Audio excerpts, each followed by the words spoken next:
distracted? Can you see my slide which is there? Yes, sir. Yes, sir. We can see. Okay.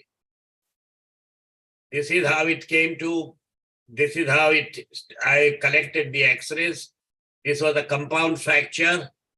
You can see like this, it was the day 1 compound fracture. And the original surgeon treated like this, debridement and cross K-wires, and tried to reconstruct this with the screws. Done outside, debridement and fixation. I have yet not come into the picture. I will come into the picture later. Any comments on this? This is okay, sir, for the initial stabilization till the conditions become favorable for final fixation. Because the maintenance of articular congruity is a must. Yes. Because you never know how much time you are going to take that wound to heal or that infection parameters to come to normal. Yes. The joint, and here he has put in temporary K-wires with the skin problem. Here also he has put in those good compression screws. So what you say is perfectly right. He has done a temporarily decent job. And then his infection came in. His infection came in, and those wires walked out. Now this is the one which it remains. K-wires walked out, now infected, discharging sinus, plenty of antibiotics, 4 months. And this is the stage I inherited. Now how do we go about now? If I can say tibia is not the issue at all. Tibia has healed up already, and there is nothing to be done for tibia. We concentrate only on the femur. How do we go about to treat the femur? Anybody around who wants to opine? And you can see this is BARC hospital. So they are all treated in the best possible ways. It's very well.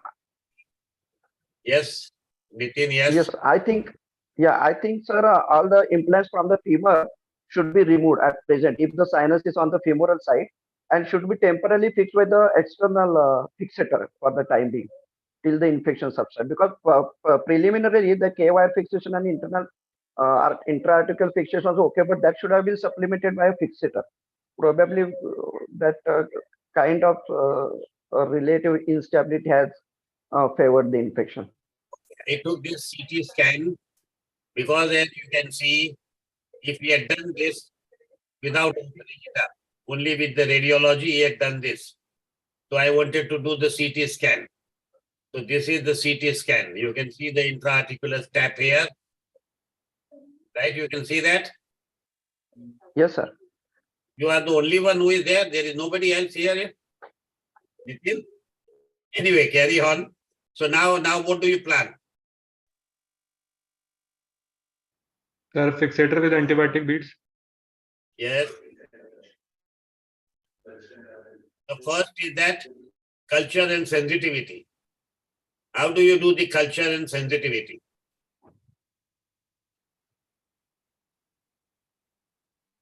Anybody? By opening the fracture site, sinus.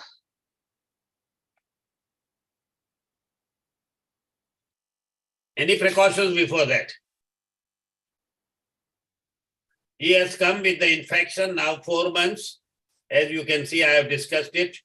Those K-wires have walked out and still there is a discharging sinus.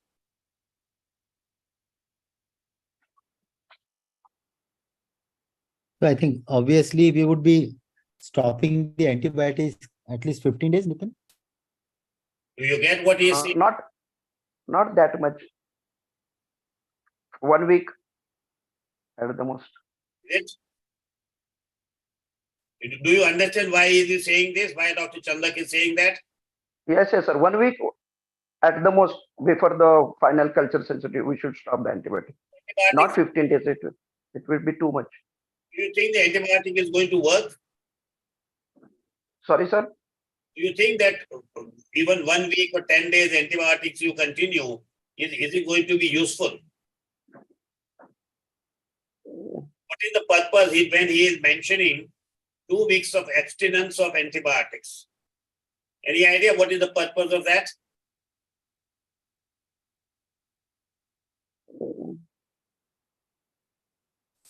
No, sir, because I don't think it might come as a sterile culture if we do under antibiotic.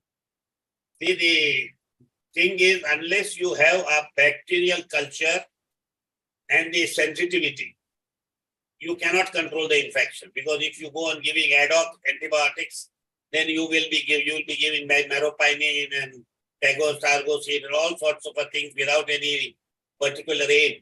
So the purpose is in an infection which comes first 2 or 3 weeks of abstinence of antibiotic, and it's not going to make any difference here. So 2 weeks is the minimum, what I think very rightly Dr. Chandok has mentioned. After 2 weeks, now you go inside. Don't take the culture from outside. Go inside, because outside may be contaminant. So you go inside and take a culture and send it for sensitivity. What culture you will take? How will you take the culture? Nitin, you are the only one. Everybody else has only opened the computer and they have gone back home. Or they've gone back to their own work. So I think this is a wonderful platform. We can exchange ideas. Dr. Tanna sir is encouraging everyone to be interactive. So only Nitin is interacting. I think you can come out of your inhibition.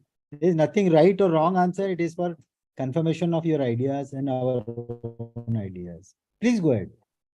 What we should take the culture from whatever the fluid that is collected from inside, and also from the soft tissue, means the granulation tissue, which we usually send for HPF, that also should be sent for culture. Nitin, can you just hold on for a few minutes? Let somebody else open up, if at all they are here. Or otherwise, I presume that you are the only one here. Though I am seeing 29 people who have participated. They opened their computer and they are probably not really here. Sir, we will take any fluid, whatever comes or collection, we will send for aerobic and anaerobic culture. Yeah. From how do you collect the specimen? Can you tell me that? See, I tell you what Dr. Chandok just now mentioned. You are missing out a golden opportunity to learn something sitting at home. Now, this is the one which we have assimilated from all over, and what we and other faculty have. What is recommended is you take a tissue culture. Only the exudate which you take will not show you the antibiotics properly. You take a tissue culture. So whatever the infected area, open it up and take from there a tissue culture and send it for culture and sensitivity. And so many times in these chronic infections, you will not grow any bacteria for about 48 hours, 24 to 48 hours, what the majority of the laboratories keep. So you'll have to tell them that please keep it for a week or 10 days. 15 days is the ideal time. In 15 days time, majority of the time, culture the organisms. And once you have that culture the organism, you will have the sensitivity. And now you are ready to tackle mechanical. So 15 days of abstinence, tissue culture from inside, not from outside where there are contaminants. Tissue culture, you instruct the pathologist that it may take maximum is 2 weeks to culture.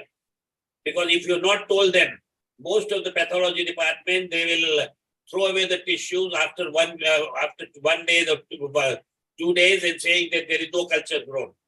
But if you keep the same thing for 2 weeks, you will show some bacteria which are there, and then you can take a culture and sensitivity of that. Yes, anybody wants to ask anything? There is a question. Sir, Yeah, go ahead. sir, it has to be taken on OPD basis, or we have to take it to OT and then take it? One, because now the patient has already come for a surgery. Patient has come for surgery. So at the time of surgery, you take it from inside. Go ahead with the surgery, because your result may come in 1 day or 5 days. If still ideally it will be you take the culture as a separate procedure.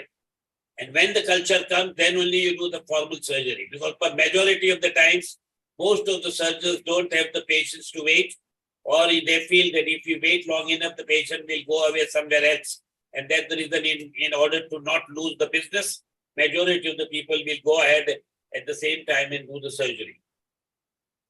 And then probably still you will not be able to get the best culture and the sensitivity issue, and then the infection may still continue. Yes, you want to add up something, Doctor?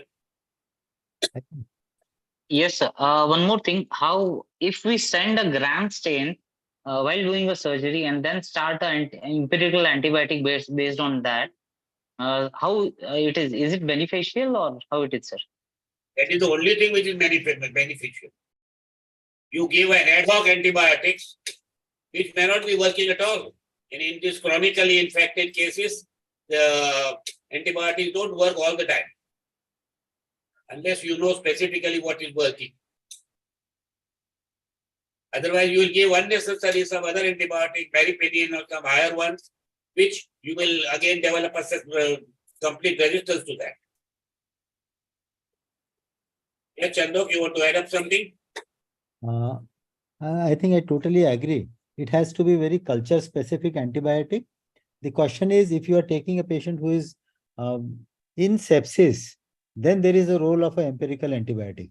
But most of these patients are not in acute septicemia. If there is a patient who has septicemia and infected non-union, then you have to start empirical, not otherwise. So it has to be a culture specific antibiotic. We stop antibiotic for a few days, and actually it is doable. So once the concept is built in, then it is doable. Otherwise, we admit the patient, the sister starts routine antibiotic, and then the culture report comes negative. One of the questions, sir, surgeon is asking is, what about the contamination if we keep the culture for long time? Culture in a petri dish, once it is kept under a sterile condition into the oven. So there contaminants and hardly ever you will get them. Yes. And the another surgeon who has asked is Pankaj Kumar has asked, sir, any role for fungal culture? Yes, definitely. I agree. Definitely. Yeah, definitely it is there, because some of these chronically infected patient may have. I take a culture. The house surgeon is instructed. Aerobic and anaerobic. Fungus and tuberculosis. Negative. This one. Today, Acid bacillus. Yes. I'm sure you are doing the same thing, Chandra. Yes, sir. Absolutely. So many times you will be surprised to see in our country being tuberculosis. Yes, Nitin, you want to add up something or you want to ask something? No, sir. Now the second thing, which I think I remember about. The practice of OPD basis swab culture is almost undone now. Absolutely, absolutely. And in theater also, if you can keep a culture medium ready, that is what is known as a backtake bottle, that is preferable. Though it is a bit more costlier, but it is preferable because immediately you inoculate. Otherwise, what happens, we take out the culture specimen, it is kept in some sterile or whatever container. This pathologist may collect it overnight or keep in fridge, next day it is sent, then it is not actually properly done culture sensitivity. But we have discussed. One question, sir. I'll give very good example. One question, sir. Yeah. I work in 3 of the 5-star hospitals. I'll even name the hospital, Jasloke Hospital, which is a famous hospital. If you take a culture at 4 o'clock or 3 o'clock, by the time it reaches the pathology department, it is 5:30. The pathology full-time people have gone away. So the culture is kept in the fridge. Next day morning, 10:30, when the person arrives, he takes out all the things after his tea, coffee, biscuit, and everything. Whenever the person is in mood, at 11:30, 12 o'clock, it is put for culture. And in 48 hours time, they tell you no organisms detected. Once I realized again and again that no organism detected, I went into detail. And then pathology professor said, sorry, sir, I can't do anything. So the via media which was found out is, in the theater, we will have the petri dish. We learn how to put the inoculate. So we put it down, inoculate, and put it in the oven. And that is how we could solve the problem. Or the other way is do it before 4 o'clock and please instruct the pathologist, please put it just now. This has happened in three of the major hospitals where I am working. So I think this is a very common, what Dr. Chandok mentioned is very, very, very, very common. In your private setup, when you do it in the evening and you send it ultimately 6 o'clock, it goes to the pathology department. By that time, pathologist is already wound up. All these are very important situations where you can manage the infection. Okay, now we come to the orthopedics. How will you proceed now? You got the culture specific organisms which are there. You got the culture, sensitivity, everything. And now proceed to do the surgery. Now, how do you do the work? What exactly you do the surgery here? Sir, I have one question. Yes. At the time of taking culture and sensitivity, we open the fracture site. Would you, sir, advise for some kind of debridement at the same time when the infected tissues are in front of you, so that the future time for final surgery comes down? No problem. But if you do debridement locally, it's not going to be harmful. But it can't be a mini debridement. It has to be a full debridement, either at the same time or when you get culture. Because haphazard debridement is never going to work. Debridement in this infection is possible viable, non-viable tissue and doubtfully viable bone has to be removed. Okay. So the major part is the debridement here. Antibiotic, if I can say, control of the infection, 90-95% is the debridement. Remaining 5-7% is the antibiotics and everything.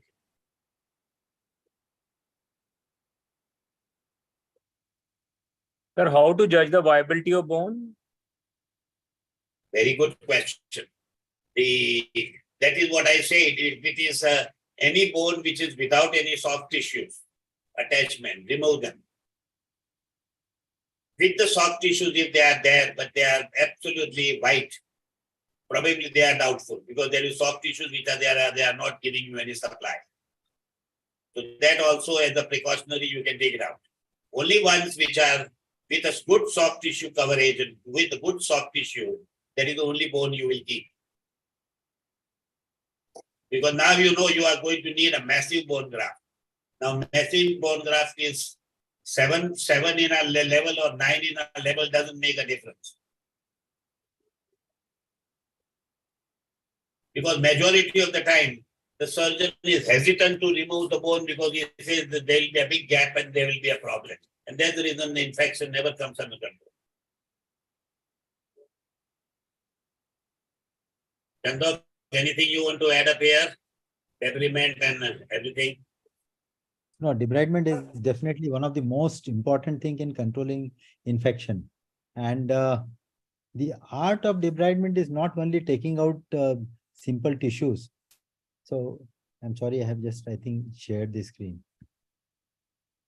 So basically it is complete removal of all necrotic material, removal of all sinuses, tracts, dead fascia. That is very important to remove. Avascular dead fascia, something like a chronic old compartment syndrome. And you have to remove all that facial material, get the bed of muscle exposed, then remove all the dead bone. The question, Dr. Goyal, you asked is how to judge. So that ivory looking bone, one of very good tip is once you nibble that bone, it actually cracks. Avascular dead bone just crackles down. It doesn't, when the nibbler is biting it, it just breaks open at that site. And you can find out by nibbling that this is dead. You remove all those. Of course, another good method is paprika sign. Drill small 2 mm drill bit, not a large drill bit. Take multiple drill holes. And if you find that there is no punctate bleeding without tourniquet, then also that bone is not viable. I think these are my points. Any questions? Okay, I proceed further. So this debridement, now these are all the CT scan. You can see the patella fracture is there, and even the articular fragment is not very well aligned here. So all these are the So the arbitrarily whatever the surgeon has done, though it appeared to be all right, but it's not necessarily all right. You can see these taps here.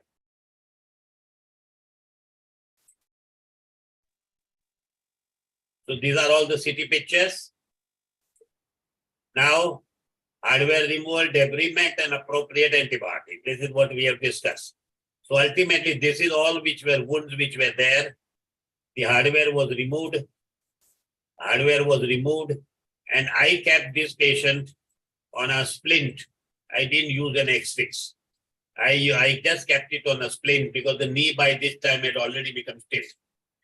Because X-fix, that means because X-fix, unless you can take it out in a short time, you will have a pinprick infection. And in the lower 1/3, I don't think there is any much problem about the pain and instability. In a mid shaft, yes, you will have to probably treat it totally differently. But in this level, so I just kept it on a splint and I started the antibiotic, whatever was there. Once everything is healed up, then I started the reconstruction. So it was about the interval of about 1.5 to 2 months. When everything dried up, I started the reconstruction. So this was the reconstruction. Double plating, and all this was the grafted which was done. Once the infection fully controlled, refix and grafted. So double plating and a grafting, that was the treatment. I tried to reconstruct even the articular cartilage here. And this is how it was. This is 2 months. Things have become fairly well. Everything seems to be healing. And 2 months later, the small sinus developed, as you can see it over here. So again, the 2 months later, small sinus developed. It was treated locally only. Nothing was done. And then 6 months, this is what was the situation. You can see there are small gaps here, probably healing up. It's difficult to say what is happening. This is 6 months. Now this is 14 months. As you can see, it's nicely consolidating. 14 months, it's consolidated. Small discharging sinus was there. All this was the skin, which you can see it. And this is how it was. In 14 months, this is how it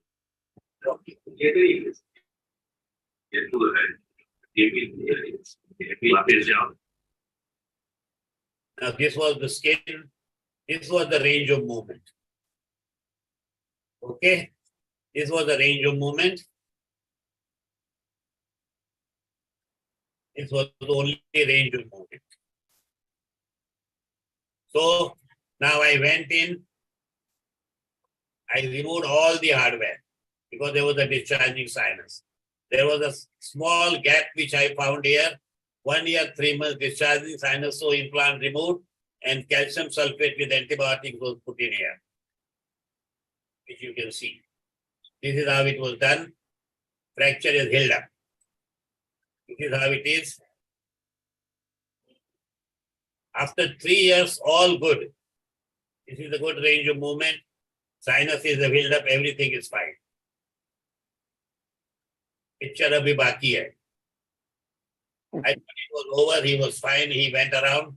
And then, as you can see, nicely everything is held up. Knee movement is not there. Other orthopedic surgeons did manipulation to get increased range of movement. And it tracked. Because this manipulation in orthopedics of a knee joint which is stiff, it is unnecessarily too much importance is given to manipulation. In this sort of a situation, after 1.5 to 2 years with so many surgeries and knee joint already which is affected, if you try to do manipulation, it will never move at the knee joint. Arthroscopically, if you try to do, there's different thing, but pure manipulation from outside, this is what happened. So now we have come back to the same square one. He comes back with this. And he told me the whole story. Okay, this is what I did. I went for increased movement. So this is how it is. And now I started off. I made a big plate. And here, whatever was the gap which was there, this gap still remained. 5 months, things have healed up, but still this gap remained. So I grafted. This was all the bone graft which has grown. There was no infection. It grafted. And then 6 weeks after grafting, patient walking again. Everything held up. 12 months after the last operation, things have held up. As you can see very well, everything is held up. This is the skin, and this is the same range of movement which he had before. He went through the second cycle because of the manipulation, never got a range of movement. And he also decided that I do not want to try a range of movement because the articular surface itself, 2 years after the last surgery, 4 years after the injury, poor chap came back to a functional level where he could go about, walk about, and do everything. And this is what is the 2 years last surgery, 24, 2 years last surgery, 4 years after the fracture, this is what is held up. And you can see the articular surface, the knee is also not 100% normal.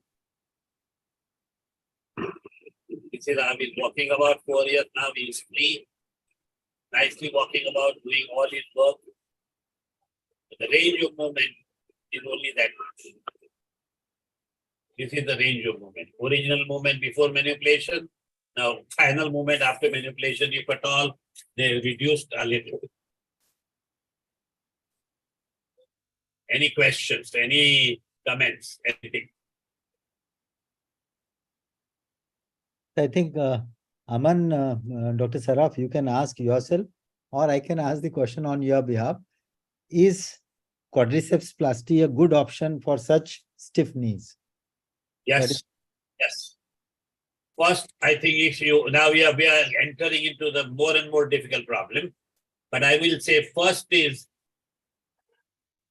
patella release. Yes. Arthroscopically, patella release is not been able to, I have tried it again and again, is not been able to help it all the time. More so it after so many years. So first and foremost is patella release. It has to be open because otherwise arthroscopically you will not be able to judge the whole thing. To open, see that the patella is completely moving onto the femur. Now you'll have to do a quadriceps plasty. And that quadriceps plasty, I think Dr. Negi has beautifully showed in those 2-3 cases. As you know, Chandok, I think we have seen Yes. those. Yeah, he has those presentations with him. So I think we'll ask him to present also afterwards. Negi, are you around here? He is yet to join. And he joins today or next time. He was supposed to talk on a OFAS today. So that the quadriceps plasty, you try to get the movement up to 90. If you get the movement up to 90, now start exercises, and then if you get up to 90, you are very likely to get 80-90% range of movement at the end of year and a half. So many times in such a chronic cases, even the muscle has become fibrotic. So most of the time I find you need the rectus Z-plasty or a fish staining of the rectus will be needed. If you do the rectus Z-plasty, then the movement, the strength never comes back. But the fish staining of the rectus, you will be able to get hopefully the range of movement. So I'm sorry, the strength of the extension. So I think this is a very big compromise between the strength and the movement. And you should not aim at the movement at the cost of the strength. Because if you elongate the rectus, you may get a little more movement, but that extension lag is a very, very difficult or almost impossible to comment. Any comment on this, Chandan? So a stiff knee, we have to exactly evaluate what is the problem. Is it the quadriceps which is stuck at the fracture site or infected tissue? Number 2, whether the patella is stuck up. Most of the time there are intra articular adhesions as well, which are amenable to ortholysis with orthoscopy. However, when they do ortholysis with orthoscopy, they do fishtailing as Sir has suggested by needle cuts, multiple needle cuts, they would release the quadriceps. That is a possibility. However, the best thing Dr. Pele has suggested is complete mobilization of both quadriceps muscle, anteriorly rectus, all muscle envelope all together move down, and then immediately CPM with an epidural catheter for 4 to 5 days, and then that works well, as Dr. Negi would be presenting this. Because if you get on the table 90 degrees, be satisfied. 90, because your 90 also is a very difficult to get in such a stiff knee. Once you get 90 degrees, you can be assured that it will go to 100, 110, 120 over the time. But if you don't get 90, only 30, 40 you get, it is very unlikely to improve to 90 also. As very rightly Dr. Chandok mentioned, everything intra-articular, patellar adhesions, quadriceps plasty, completely relieve the pain, give a CPM, start the movement right on day one, and the pain control completely with the prop for 3, 4, 5 days. It is the only way in which you can get at least 95-degree range of movement, and you will get. Dr. Nageshwar Rao has an interesting question. Go ahead, Dr. Rao. Please go ahead. Boloji, Or should I, Nageshwar, should I put the question on your behalf? He has asked, the double plating was not done for the last surgery. The last case you showed, the supracondylar femur, you plated on only one side. Why the double plating was not done in a non-union? very good question. Today I would do a double plating. That time I think we were still being totally mesmerized by a one-sided plate. But today I think as you on the WhatsApp also I have mentioned, Darigone has mentioned that only one lateral plate, but it's a very safe construct for a I think Dr. Rao, you have got your answer. Another good question person has asked is, any role of sinogram in this chronically infected patients? Chandok, as you can see, my first surgery was Yes. after the manipulation when it broke down. There was no instability. It was only that one fracture. That's the reason I have done only the lateral plate. And as I could see, that was a wonderfully done plating because you had the right required valgus, fixation was adequate, good contact at bone end, and I think you had also compressed the fracture. And therefore, a single side plate also, it would work almost 80% of time. It is only 20% time when you need a double plate. Here, everything is held up. There was only one fracture, and that also was not a complete fracture. Yes. Sorry, you asked the last question. I couldn't get it. That was, is there any role of sinogram in these cases? Yes, I think it will give you a little added information to because where the dye goes, so you can go all the way down there. But when you do such a case, you are going to win which is infected 4 months, second time infected. You are going to go all the way out in any case. So it will give you a little help, but I don't think you can totally rely on sinogram. Most of the times we always got it done in our medical college days, couple of years or couple of decades back. Now with the advent of MRI, I think it is lessened now. Very, very rarely required unless you don't know where is the source of infection. Very rarely. Asim, we were just 2 minutes back about what is this plastic. The double plating should be done through same incision, single incision. Are you listening? Asim, are you listening? Yeah, sir. My So other double plating through the same incision is done. Sir, quadriceps plastic consistently I am getting full range on motion of motion on table, and we are able to maintain almost entire range. Tomorrow also I am doing 9 months old stiff knee, delayed union, non-union. I am going to put bone grafts, quadriceps plastic, medial plate, and maybe change the lateral plate because it's not very good one. Have the presentation ready if you can give that quadriceps plastic presentation because we just are talking. Yeah, I'll just look for it. Give me 10 minutes. Yeah. By the time we'll take up the question of Dr. Rakesh Goyal. Yeah. Rakesh, go ahead. Yes.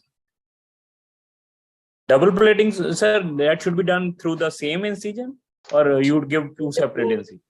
If you want to do a medial plating, it's very important to the same incision. So you Same incision. That you apply on anterior surface, anterior medial. just a minute. Gaurang, if I can ask you, please mute yourself. See, it is a medial plate. It is damn difficult to do it from the lateral side unless you go lateral and swasticular approach, and then you can go probably medial side underneath. Otherwise, the second incision, which is a subvascus approach and put in a medial plate, that is the easiest thing to do. By the time Dr. Negi opens up, I will present something on infected non-union. Yes. Sir, one more question, sir. Can I ask one more question, sir? Yes, go ahead. Sir, I am Rahul from Andhra Pradesh. I presented 4 or 5 cases and posted into our WhatsApp group. And most of the cases I was done lateral plating, sir. You mean to say like even intra-articular extension also double plating is necessary or a single plate is enough, sir? As we discussed about it, there is a medial gap. If there Sir. is a population, these are the times when the medial plate will assure far better percentage of healing. Even if you do the lateral plating with the alternate screws proximal fragment, it could heal up. But I feel it is overrated all the time. And you do not mix up the comminuted fracture with the gap fracture. Medial gap is a different fracture than a comminuted fracture where the pieces are comminuted, but they are all in contact with each other. These are different fractures again. Thrust bone medially, that is the one which probably a medial plate will be much more beneficial statistically for a healing. Is there any role of close elastic nail on the medial side along with the lateral plate? Nail is the ideal thing if it can be nailed. Any non-union which can. Sir, what he's asking is, if you put a ender's nail on the middle side in a non-union scenario. Kulkarni ji. See, I think it is yet to be proved. It has been done, but it is not shown to be consistent results. So I would not be relying on that completely. And In what fresh I cases, sir, it is for very a good, sir. non-union, yeah, go ahead, Nitin. Sorry. Go In ahead. fresh cases, now it is very good, sir. Not a single case. Not in non-union, I have in fresh failed. cases. Not on non-union, sir. So basically, any fracture to heal requires a stable fixation, good bone contact, a good envelope of soft tissue, and a stimulus to heal. So if all those 4 criteria are met, and if the fixation is good, stable with a plate, I think that is good enough. If it is not stable, stability is only enhanced by a good medial plate rather than a flimsy nail, because then you are mixing 2 different principles. So that may not be ideal. Some of these patients, some of the surgeons might be getting good result, but not an ideal combination to have. What you mentioned is perfectly right. The good results are where there is not a medial gap. When there is a medial gap, these are the ones which do not do so well even with one lateral plating. And then if you do a temporary ender's nail on the medial side, that doesn't give you that good stability. I think we are treating with somebody who is going to go through 4 months or 5 months before it fails. Second surgery is another 5-7 months. So we are really talking about a human being who is going to go through all this sort of an injury. So if ever a doubt, as very rightly Chandak mentioned, if ever a doubt, go ahead and put a medial plate. But if it is not there, otherwise you can carry on with the lateral plate, that's perfectly all right. I had a chance to see couple of good results from a surgeon in the adjoining city. And I have also seen couple of problems like this ender's nail just jut out a centimeter. And that knee is fired. It becomes stiff throughout. He doesn't allow physiotherapy. That knee is constantly hurting him. And every X-ray, there is a suggestion, some healing is happening, some healing is happening. By the time the knee becomes stiff. So seeing those bad results, I think I would not be prompted to add a medial ender's nail. But seeing certain good results, yes, some of the surgeons might be tempted to provide that structure. Initially, it is fine for say up to 6 weeks till you are deciding for a final treatment. Good results maybe because of enders, would you say that? Not because of enders, sir, but the surgeon had some good result, and those who have some good result, they keep on doing it. But then the patients who have problem, they have a very stiff knee. the endus slightly backs out, it means it is not serving the purpose of stability and also makes the knee stiff. This patient who have a slightly prominent endus nail on medial side becomes very painful. They just keep the limb straight, do not mobilize. So seeing that problem, I do not put endus for any of these patients. And it is very easy to sell an endus because it's a very small operation. You push in two endus from medial side and you feel you have already neutralized the medial force. Sir, which is the best procedure for intra-articular fracture, VY fractures, either Shaw's bucklers or parapatellar approach anterior? Your experience, what is the best procedure, sir? In both of them, the difference is very minor. Till the time you can see the fracture perfectly well, whichever approach you take, till the time you see the fracture perfectly well and can reduce the articular surface, this is all what you need in order to get the approach. You cannot really be talking about, because some people will do only Schwarzbachler, some people will do only parapetal. Well, and what is the major difference between the two of them? Okay. Thank you, sir. Sir, may I? Great. Yeah, please go ahead, Nitin. Go ahead, Nitin. Somebody has posted a nice article on our WhatsApp group, sir. It's regarding Schwarzbachler incision versus mini Schwarzbachler. So they have advised only a trapezoidal incision in the retinaculum, knee retinaculum on lateral side to just open the intra-articular area. And they have compared that mini Schwarzbachler with the routine Schwarzbachler. Only there is a difference of 15 to 20% between the exposure of the intra-articular and medial side of the femoral condyle. That's also a good article, sir. Yeah, I only posted, sir. Sir, how to judge on the table whether medial plate is required or not, especially for our young surgeon? I think that is the individual surgeon's feel at the end of our lateral plating. Now, how to judge that? As I said, my judgment is basically that the medially, if the bones are not into contact, and there is a gap medially with so much of comminution, then I will not hesitate. I go ahead and put in a medial plate. Because the medial plate addition is another 30 minutes, cost maybe a little more, but that's not the issue. I think if you can assure healing into a higher percentage of cases, that is perfectly fine. But that medial gap is the main criteria in which you have to just stop out. Thank you. Asim, are you ready? I'll proceed with one more presentation. I think How you, sir, Give me judge? 2 minutes. You present one more presentation and I will come back. It is ready now. I am downloading it. I will take 2 minutes. Yeah, I think भाई इतना download को क्यों time लगा रहा है? वो पहले से पता नहीं था इसलिए मैंने हौफा निकाल के रखा हुआ था. Yeah. तो बोलेगा ये तो. See, I think now we talked about the proximal tibia last time. Now we talking about proximal tibia where some problem has occurred, or a malunited proximal tibia or badly treated proximal tibia. Now I talk about if we did a blunder or if we did a mistake, correct it. Easiest thing is this. You did the proximal tibia, only lateral plate, no medial plate, so it has collapsed. You got a virus.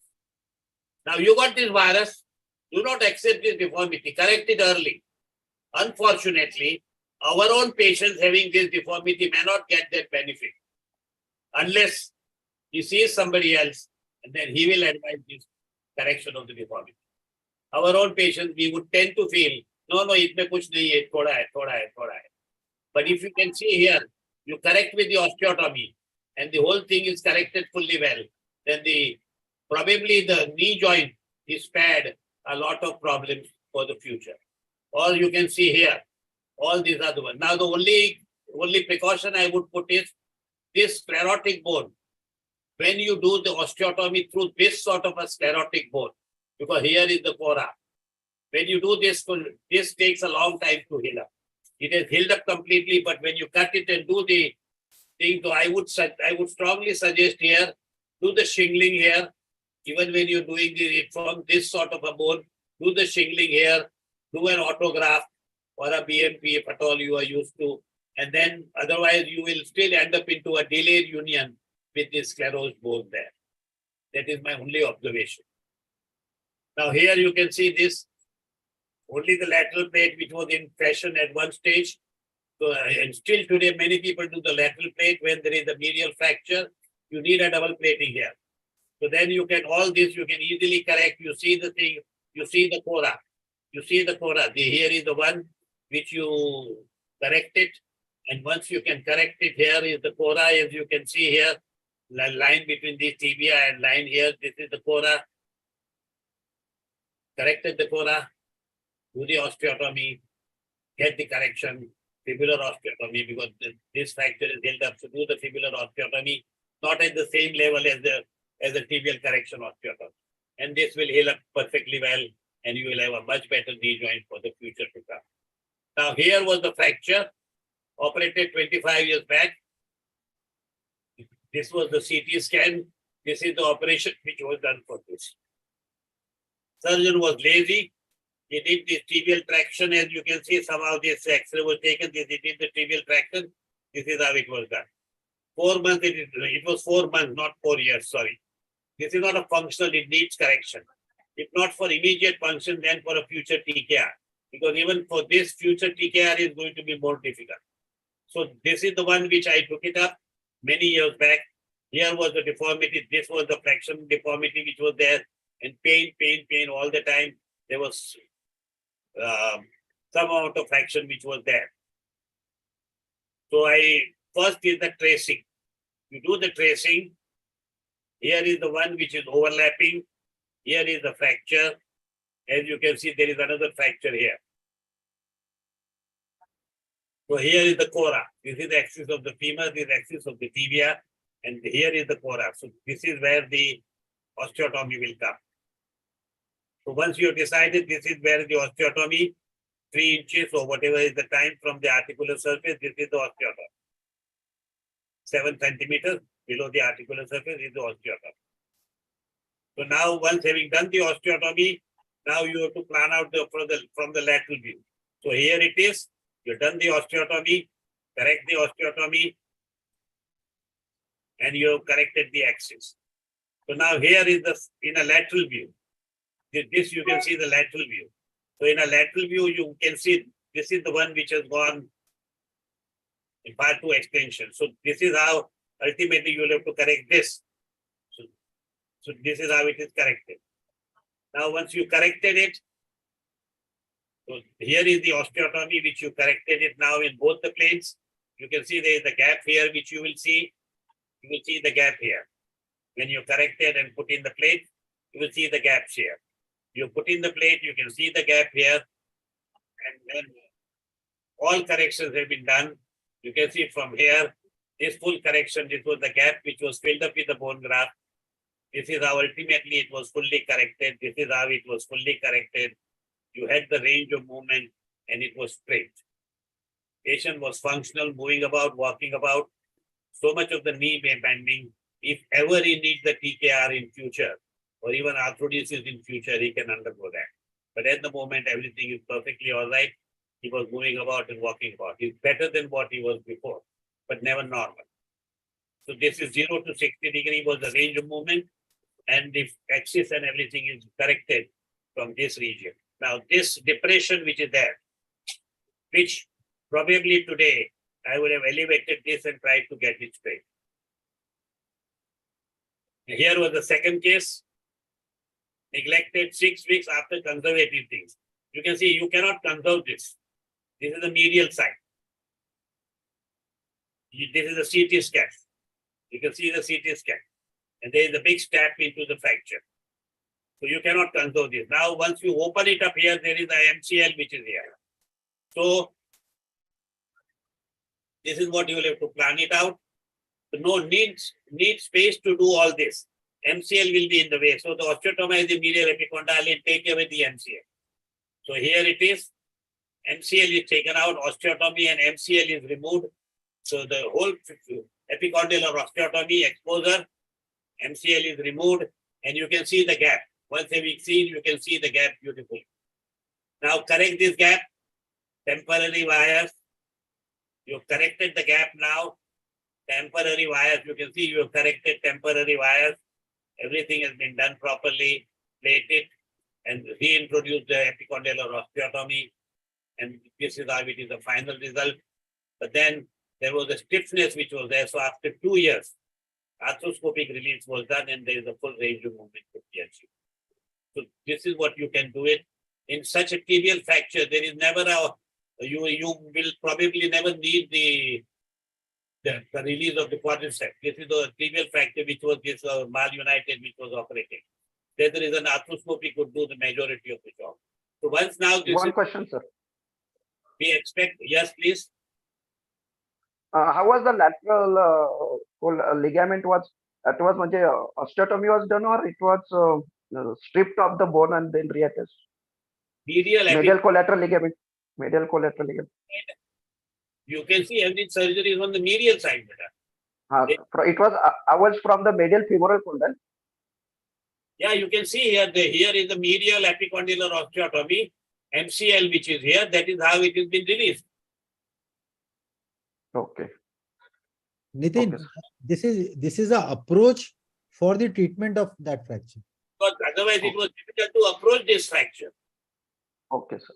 So it's a specific approach of medial epicondylar osteotomy and then reaching that area. This is not done for any stiffness and anything. This is purely the approach. Whole of the capsular attachment of the ligament is also turned upside down. That's right. That's right. Okay. Once you have done the epicondylar osteotomy, the whole MCL you will be able to push it down. As you can do a submeniscal on the lateral side, you can't really do the submeniscal on the medial side. So this is your door to the intra-articular step. Yes, sir. Now here is the second case. This was the fracture, medial and lateral. Medial is very obviously seen. The surgeon put in a medial plate only and didn't do anything to the lateral side. This is 6 weeks now. This lady was a pain all the time. This is how it is, 9 months, pain. So here was the overlapping which was there. This is the stage I saw the patient. So now all what you will have to do is to intra-articular osteotomy. So this is what is, all this is the one which is the gap which is filled up with the fibrocartilage.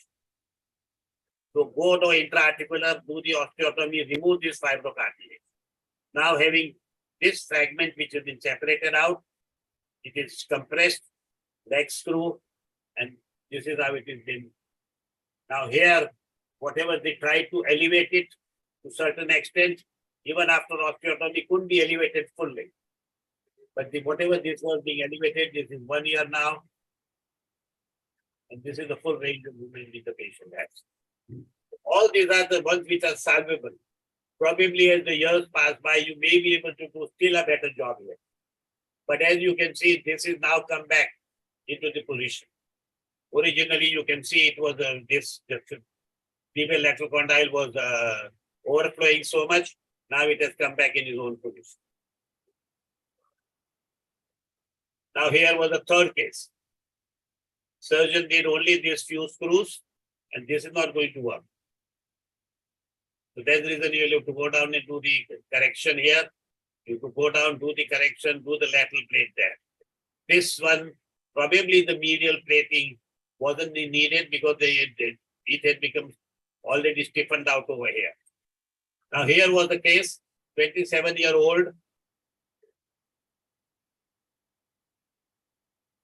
Conserved pain 4 months.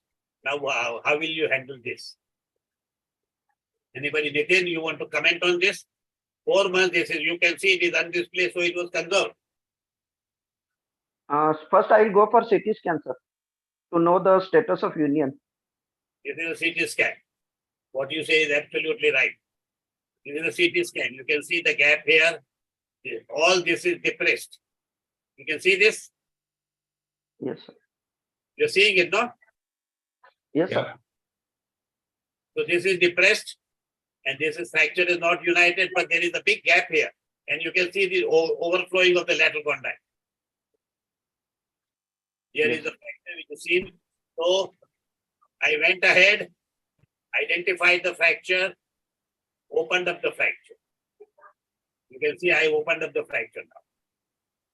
And here you can see this part which was depressed, I elevated it and I put in this hydroxyapatite. So you can see this has been elevated now. Intra-articular osteotomy and elevated. Now, this piece was there. See what has happened. This piece became totally without any soft tissue.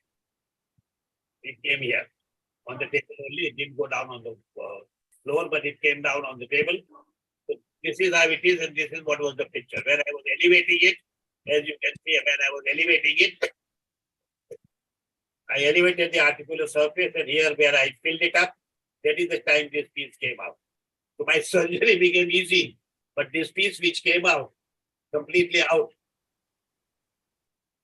So anyway, it was elevated, put back. This is the hydroxyapatite. It was put back, plate, leg screw, completely compressed, put in the things. And this is what was 4 months thing is held up. And this is 4 years. Still this thing has nothing has happened there. Is a full range of movement. He's moving about and walking. This is what is the Sir, lateral X-ray. Sir, lateral X-ray of that. Sorry, I can't hear properly. He wants Lateral lateral X-ray X-ray of of that. the case. A2 एकदम cheapest single. Sorry, A2. Sorry, what was the thing? Sorry, I didn't hear. Somebody said something? Yes, sir. Lateral X-ray, which is not seen properly. Yeah, because he this, wanted to. right. I don't know. I tried to put this at animation, but this is not there.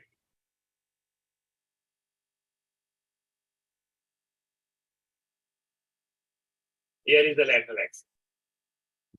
Yes. Everything has been maintained. 4 months and 4 years that was. Okay.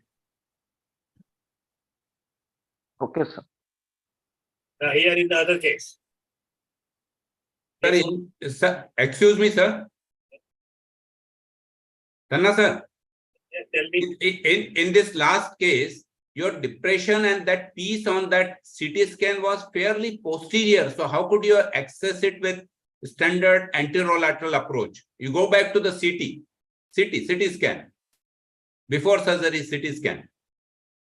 Just one before this. Yeah. You showed a CT, yeah, here. So that depression and the fracture is really posterior, significantly posterior.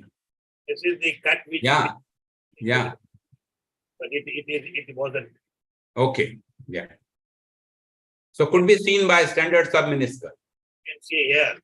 Posteriorly, it's not there. Yeah. Sir, may I ask question? Bolo. Sir, so much articular damage after a repair. Do you get actually? I have seen your cases. You got a full range of movement. So in such a cases, there is a degenerative arthritis in future also. So and the patient sometimes with the deformity they are well compensated. So if they are well compensated, still you will advise some reconstructive surgery. Compensated at the time you see, but over the time the articular surface goes on deteriorating again and again and again and again.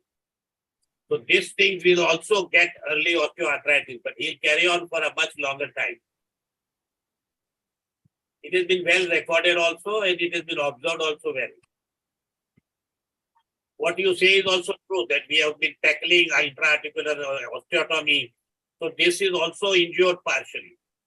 But then, since the axis has been corrected, these joints carry on for a much longer time. If the axis is not corrected, then the joint has a comparatively a poorer function. Do you have any observations, Gadigune? Sir, actually, to tell you very frankly, I got from International Orthopaedic for reviewing the case of a knee joint deformity, whether to correct or not. And then he has given the inference that when the well compensated knee joint deformities or ankle joint deformity, if the patient is not having pain, even after correction, they are not benefited. On the contrary, sometimes they may worsen after intra-auricular osteotomy in the form of pain. So they have indicated that if the patient is having pain, then it should be done, or if the patient is bothered about the deformity. Do you agree to that? So that is how it is. I don't agree with this, because whenever you get a deformity, for a future plan, it must be corrected. So living like that, it's not an worth job. There was a session on a correction of malunion. I was one of the faculty and one of the two of the foreigners were there. And when the questions were asked to them, they said, I'm sorry, we haven't seen this sort of a malunion what you people are showing. Because they do not get this, that big an experience. What you and me, probably me, you get a very big, large volume of these malunions which you must be seeing them in your part. Yes, yes. They are always a compromise function, and probably message should go that it should be corrected as early as possible if the patient is willing. Now here is the patient. Day one, surgeon, the patient started talking about going to Bombay. So day one, surgeon operated upon. There it is here, he was a doctor. Now he did this operation. I don't know, poor chap didn't do anything, only the K wires on the lateral side. On the medial side, he saw this fracture and he operated and corrected that medial side. This posterior side, he put in he put in the plate. But the medial side, he put in a plate, and lateral side, he relied on these few screws without any reduction. This is the stage I saw this doctor. He was a general practitioner. This was the CT scan which was done. It is not very more informative than what the X-ray is. You can see everything which is there. So much was the depression of the lateral side. And it was already quite some time, 6 to 8 months, if I remember properly. So this was the CT scans. So I went ahead.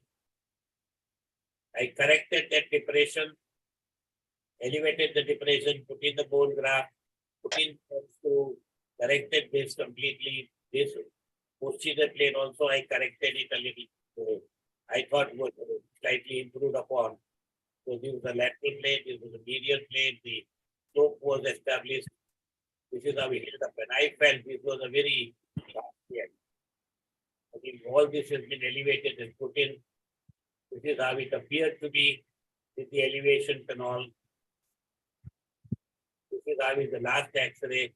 And I could correct that this is how it was, and this is the last X-ray.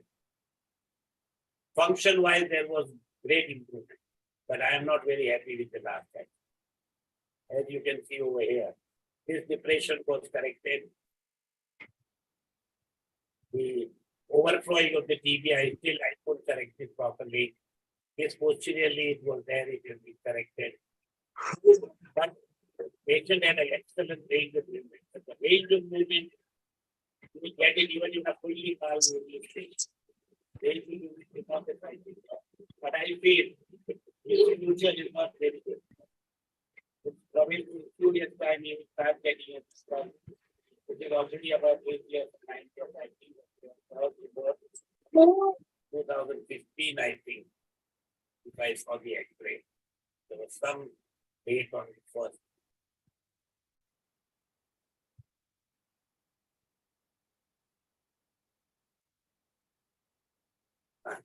2015, yeah. 2015. So it is 7 years now, 8 years. At the moment, he phones me up, he is all right, but I am feeling he is going to have a problem sometime. Here is probably the other case. This is how it was. Day one, surgeon treated with this sort of X-rays. So I took a CT scan, you can see there's a big gap here. That reason this is overflowing. There's a big gap here. In the CT scan, you can see that big gap. This is an overflow which is occurring on the lateral side. So now I went in, did the intraarticular osteotomy, excised all this, and put the tibia back. Good knee joint was been reconstructed, obviously, after elevating it and getting it out completely. Intraarticular osteotomy. This is how the intraarticular osteotomy was done. The fragments were elevated and put in the hydroxyapatite. This is the 3 months period. This is the range of movement. And this is the range of movement. And this is, he came to me for 10 years later. Now you can see 10 years. Now you can see the lateral side. Still no Fantastic results. Huh? Fantastic results, sir. Therefore, you can see this. This is an excellent range of movement.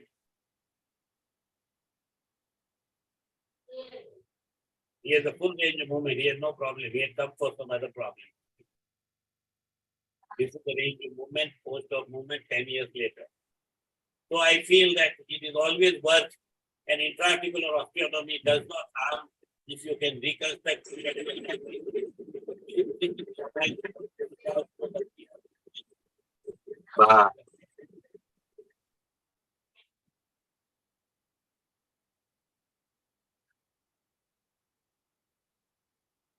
Okay. Now here was this is the case. 60-year-old, 2 days post-injury. This is how the surgeon operated upon 1, 2, and this is the fibula plate.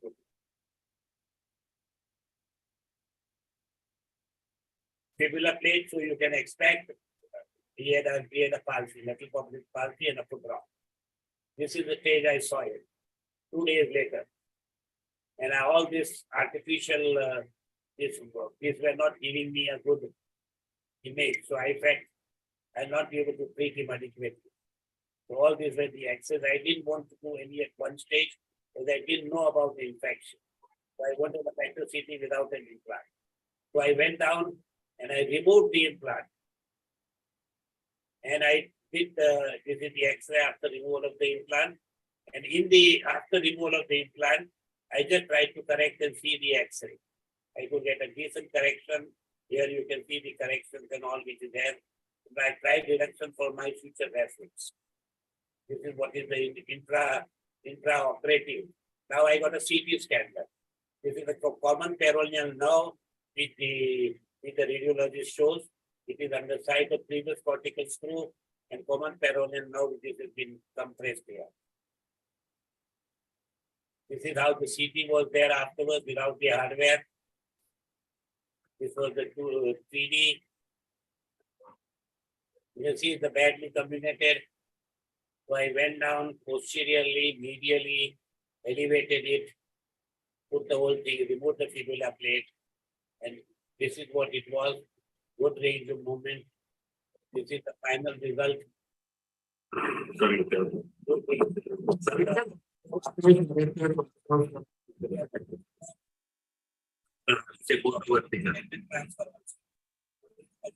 Yeah, आणखी वरती घेत पण पाय वरती घेत पूर्ण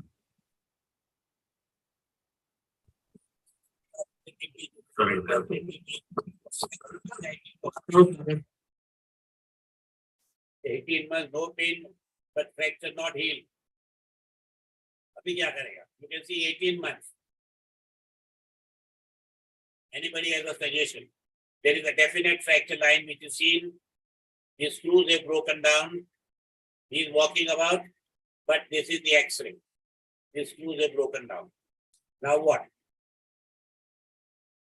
This is Infection. necrosis of the bone has occurred, therefore there is no union, and we'll have to remove the medial plate, remove that sclerotic part, put a fresh bone graft, and then do again a replating. That will create a good structure. Otherwise, it is not going to heal it at all. It is a necrosis. Necrosis or vascularity of that particular bone. Because the screws have broken, I will intervene. He doesn't have pain. That is really surprising. How come he doesn't have pain? CT might help to assess the union there. It might have united at places. No, it is not united.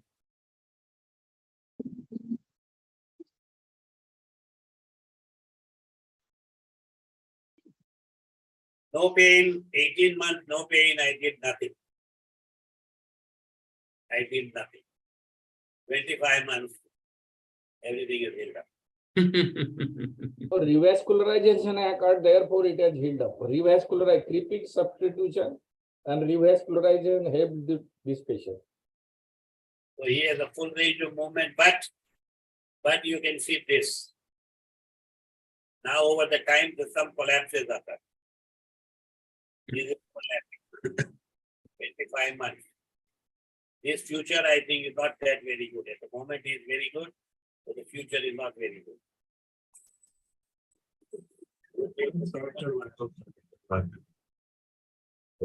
Trying to also say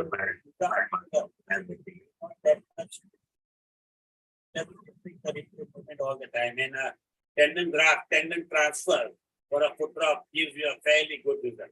The bad fractures need all the tricks, reduction grafts, double plating, locking plate, extra medial approach, and everything what we have discussed. Bad fractures need a good surgeon, not a lazy surgeon. Bad fractures need never say die surgeon. And all these things, most exciting is to undo the bad situations which has already happened. And it is the one which is most challenging. At the end of it, you feel that you've done a good job. But when you see the X-rays, you still feel whether I could have done anything better. Somehow it's not possible all the time.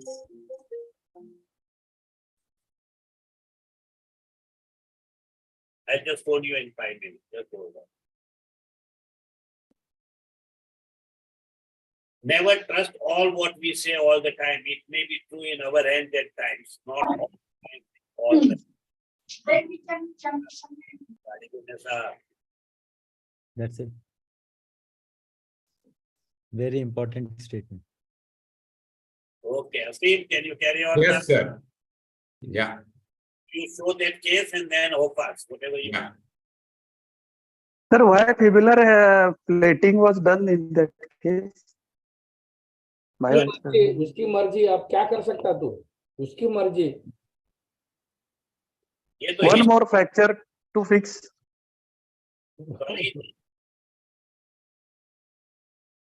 क्या बोले? More plating, more money. One more, This was I think wrong. more plating, more money. It never needs any operation. Somebody said it was it said to two plating more money. That was probably the only intention. You never needed a plate for that fraction. Yes, sir. Okay, Asil, carry on. My screen is visible? No. No. No, sir. Is it visible Yeah. now? Yeah. Yes. it's visible. Now you are sharing. Yeah. Slide show from beginning. And I make it speakers view khali.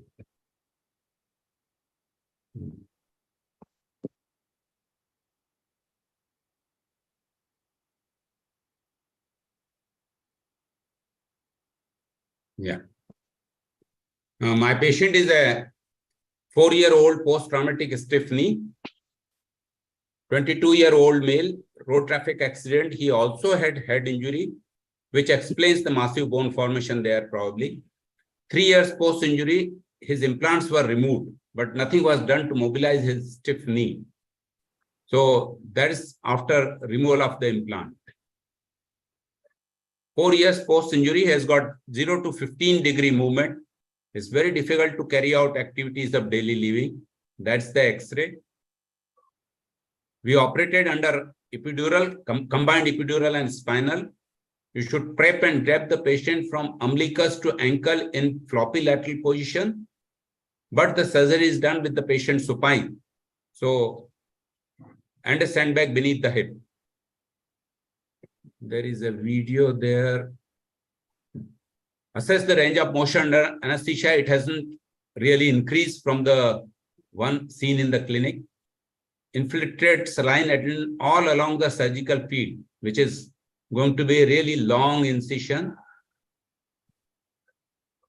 I started with a lateral parapatellar arthrotomy. You don't take the whole incision to begin with.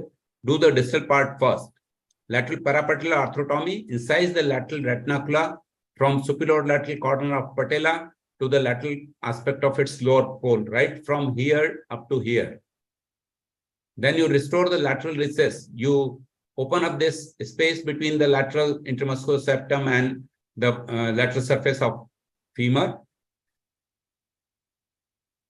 You free the vastus lateralis and IT band from the distal third of the femur. In this part, you dissect vastus lateralis and the IT band. Then you mobilize the suprapatellar pouch, start lifting the patella. There are lots of fibrous adhesions there. You will have to use knife and strong scissor to cut them.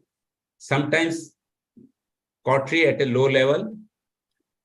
Open up this space deep to the patella. Then you can see the medial part of this thing.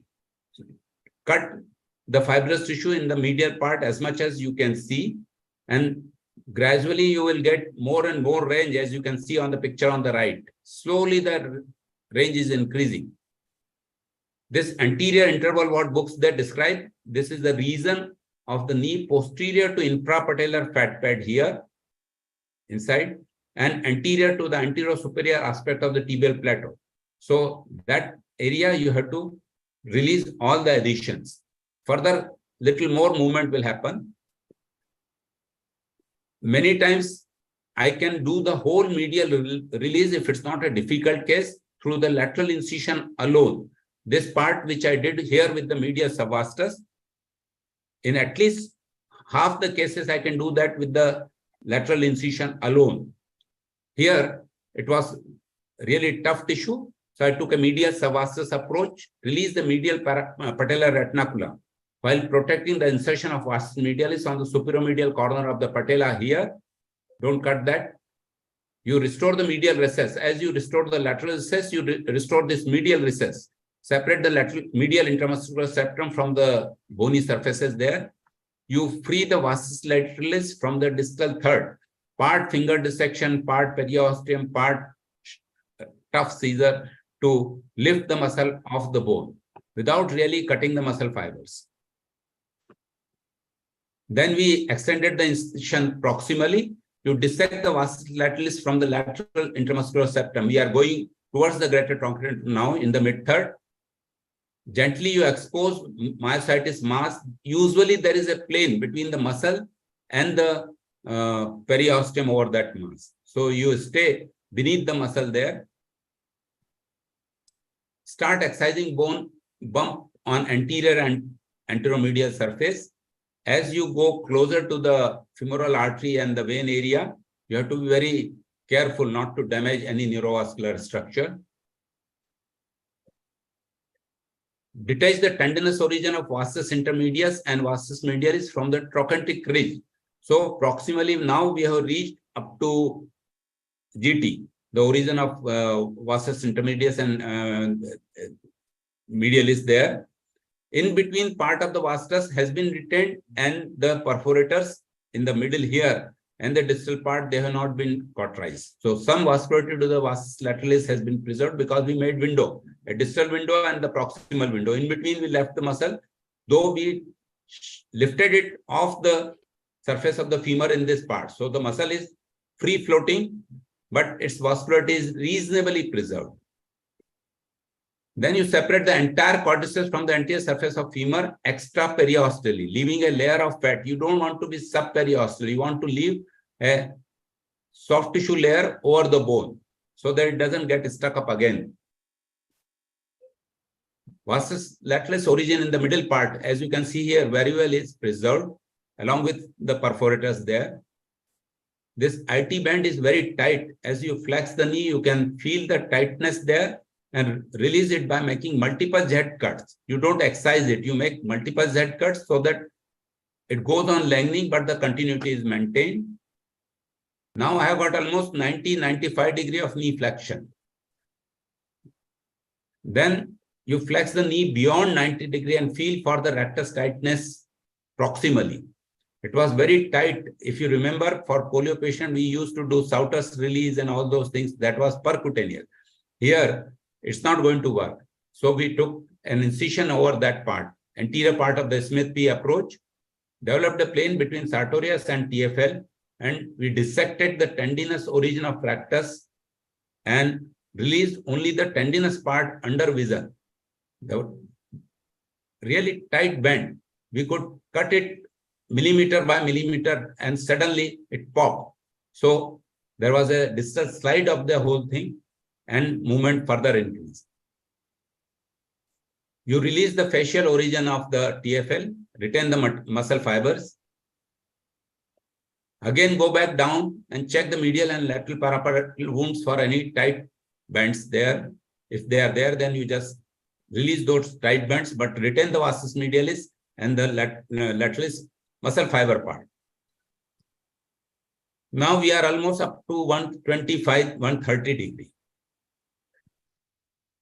At this stage, you can probably manipulate the knee because most of the tight structure and fibrous bands have been released. So you can get full flexion on table. I don't know better. Once you start the closure distally, repair the retinaculum and IT band to close the knee joint. And this closure is not done in extended position. You close it in the position of maximum flexion where your sutures will not cut through. They will hold. So usually it will be something like 60 or 70 degree of flexion. My sutures, they were holding even at 100 degree of knee flexion. So we closed the joint there. 2 drains were inserted, 16 number drains, one in the proximal part, one in the distal part. And then you meticulously close the deep fascia with the knee flex, almost 100 degree. After that, you check the range of motion as well as the stability of the knee joint on table. Antibiotics only for 1 day. Drain was kept, I think, almost for 3-4 days. It was fairly good drain there. You start mobilizing after 6 hours. That is on the day of surgery in the evening. No lag there because we did not really cut the muscle. We allowed it to slide like next page for the forearm BIC contractures. This is his flexion. That is the extension without any leg. And this patient finally, after almost 6 months, has retained his 120 degree of flexion. No leg, 120, 125 degree of flexion. He really worked hard on his movement. And in last 2 years, we have done about 4 of them. The other 3 have got full range. Tomorrow also, I am going to do the same for another patient. Ashim bhai, zabardast. Thank you, sir. Negi sir, Ji, one sir. question, please. Ji, sir. Sir, before the X-ray which you shown, Yeah. implant was removed. At that time, there was huge callus, and I have seen 2-3 cases where excess callus is there. If you remove implant, there is chances of breaking the refracture. Chances of refracture are there. So 2 of my cases happened like that. Sir, this was probably not one of those cases where, because it was head injury patient and okay. there was massive bone formation beyond the cartilage. Yes. Because of head injury. Yeah, he was Negi sir. having head injury. Ji, sir. May I? Very nice video presentation of the surgical procedure, sir. I just have a query. Most of the time, rectus femoris is the culprit in the quadriceps tendon. Agreed, sir. Agreed. Agreed. Releasing the vastus, rectus femoris near the knee and doing the Z-plasty or lengthening of the quadriceps tendon, or releasing it all from the proximal side, which is better, sir? Sir, I learned my cortices plasty from Dr. Tanna. So never ever he did a Thompson type of Z lightening. Never I have seen. It was always an anterolateral incision he will take and with a 11 number knife, cut the white tissue there, here, there. I'll go on flexing. The assistant will go on flexing. He will feel for the tight bands. Zoop, zoop, multiple Zs as you do for the MCL pie crusting. That is what he used to do open. Now, we did even better. I was doing the last patient Stephanie. So my OT assistant, he said, sir, वो तरल साहब जो है TA लैंगनिंग उससे needle से सिखाया आपने को तो अपन नीडल से करते हैं तो he gave me 18 number needle. So for thigh 18 was too flimsy. So I asked him for 16. Then the needle was not holding well to cut the tissue. So he gave it on a 10 cc syringe. And the whole thing we could do without taking any skin incision. As you would pie crush the MCL, 10 cc syringe, 16 number needle, zoop, tuk, tuk, tuk. You just go on. I will stay away from the troubled areas, neurovascular and other things. And whatever you feel is tight, just go on poking that. 5 millimeter, only the needle tip is going there. So you are not cutting muscle. You don't use that needle as a knife, and we could get full range. And that patient has retained full range at 3 months because probably it wasn't an open surgery. We did the distal most part open as I did in this patient, but the proximal release, because of that OT technician's excellent suggestion, syringe, needle, 16 number, tuk, tuk, tuk, tuk, and full range was there. You can feel those bends. So Saab never did a Z type of Thompson type of Z lengthening, even 30 years back. But we used to do it open under visor. Okay, sir. We will try to record tomorrow's operation. I will try. Make a video and then edit it sometime. Can we go back to go to the Hoffas? Tanna sir? Yes, yes. Negi sir, go ahead. Ji sir, आपका तो सुना हुआ होगा sir वो. नहीं, पर और सुनने का है मेरे को. नहीं, उसको अभी अपडेट करने का है. नहीं, go ahead. Yes. Everyone is हमको a सुनने very का. nice. The screen is seen. So this would be a concept changing lecture. Yes. Yeah. Yes. There are too many malunited ones, fairly old ones. So, friends, this 50-year-old male was treated with knee brace for 3 weeks. He is a policeman. He was treated as a soft tissue injury. He continued to have pain and limp. 3 weeks down the line, good quality X-rays revealed a Hoffa fracture of the medial femoral condyle. You can barely see a small breach here. He was operated by a medial subosseous approach. Open reduction was done, leg screws, and a plate was added there. Day 0 mobilization, and 3 years down the line, he's back to his normal. Full range of motion, no leg, doing his heavy duty. Friends, note that the 40% of the distal femur fractures, they have Hoffa component. Unfortunately, 1/3 are missed on the X-rays. Hoffas are important because they lack a good classification and they lack consensus for ideal treatment. This Hoffa fracture actually is a coronal split of the posterior part of the femoral condyle, as you can see here. After a high energy trauma, axial loading of the knee, a direct impact with the knee flexed, as happens in a motorcycle rider, will lead to a Hoffa. If hip is abducted at the time of injury, you get a lateral one. And if hip is adducted at the time of impact, you will get a medial condylar Hoffa. Because of this mechanism of injury, you must look for other injuries to hip and pelvis, which are not uncommon. 80% of them involve lateral condyle, 9% involve both the condyles, and only 11% involve isolated medial femoral condyle. It's not really very common to have isolated medial condyles. So much so that Dr. Dhilnoko published a series of only 6 cases in an international journal. Note that the open fractures are 3 times more likely to have Hoffa component. We tend to miss them often on X-rays because on the AP view, fracture is obscured by the anterior cortex, which is intact. Lateral view may or may not show a small breach in the cortex, as you can see here with the arrow. Oblique view, they are better seen, but ideal is to have a high index of suspicion. And if you suspect a HOFA, you order a CT scan, which is very important. It will show you the number of fragments present. It will show any depressed articular fragments. It will help to decide the right approach, whether to go subvastus, swashbuckler, or any other approach. And it will tell you about the right implant. Non-comminuted fracture, you can fix with headless compression screws alone. Comminuted fracture essentially require plates and screws in addition to leg screws. MRI is important. It will show you ligamentous avulsion, chondral and meniscal injuries. PCL avulsion in this doctor would have been certainly missed because there were two other major injuries, compound upper end of the tibia, and there was a HOFA there. We treated all these injuries at 2 sittings, and here he is absolutely normal, almost 10-15 years down the line. PCL avulsion was fixed with leg screw and a small plate there.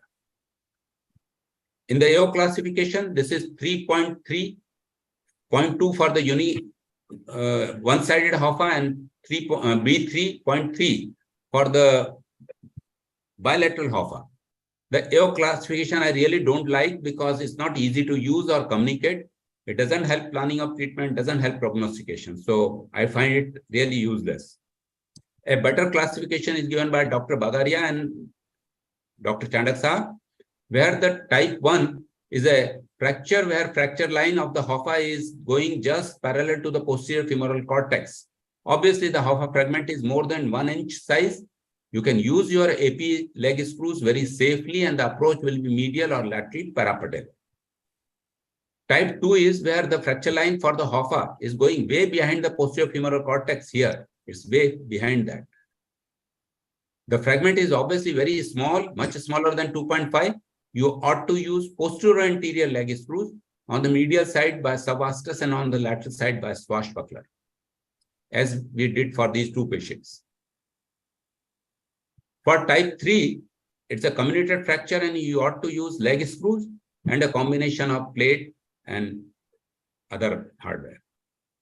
This 65-year-old female was treated by a medial subvastus approach, open reduce, and note that this fracture reduces better in extension. There is a huge metaphyseal void because she is old and there is a lot of crushing of bone there. Void was packed with bone grafts. Temporary fixation was done using K-wires, which were later replaced with 4 mm CC screws.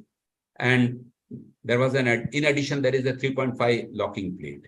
She was mobilized immediately, and here she is, almost 3 years down the line, full range, no problems. She also had a fracture on the other leg. So my plea is, please treat HOFA fractures like tibial condyle. Elevate depressed fragments, bone graft all the voids, fix with leg screws, and then buttress with LC. And you will be able to mobilize on day 0. It's important to have some knowledge of the distal femur geometry. It's trapezoidal.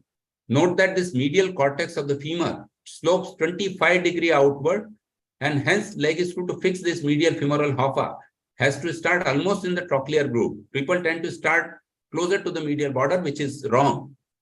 And similarly, the lateral cortex, it slopes 10-degree inwards.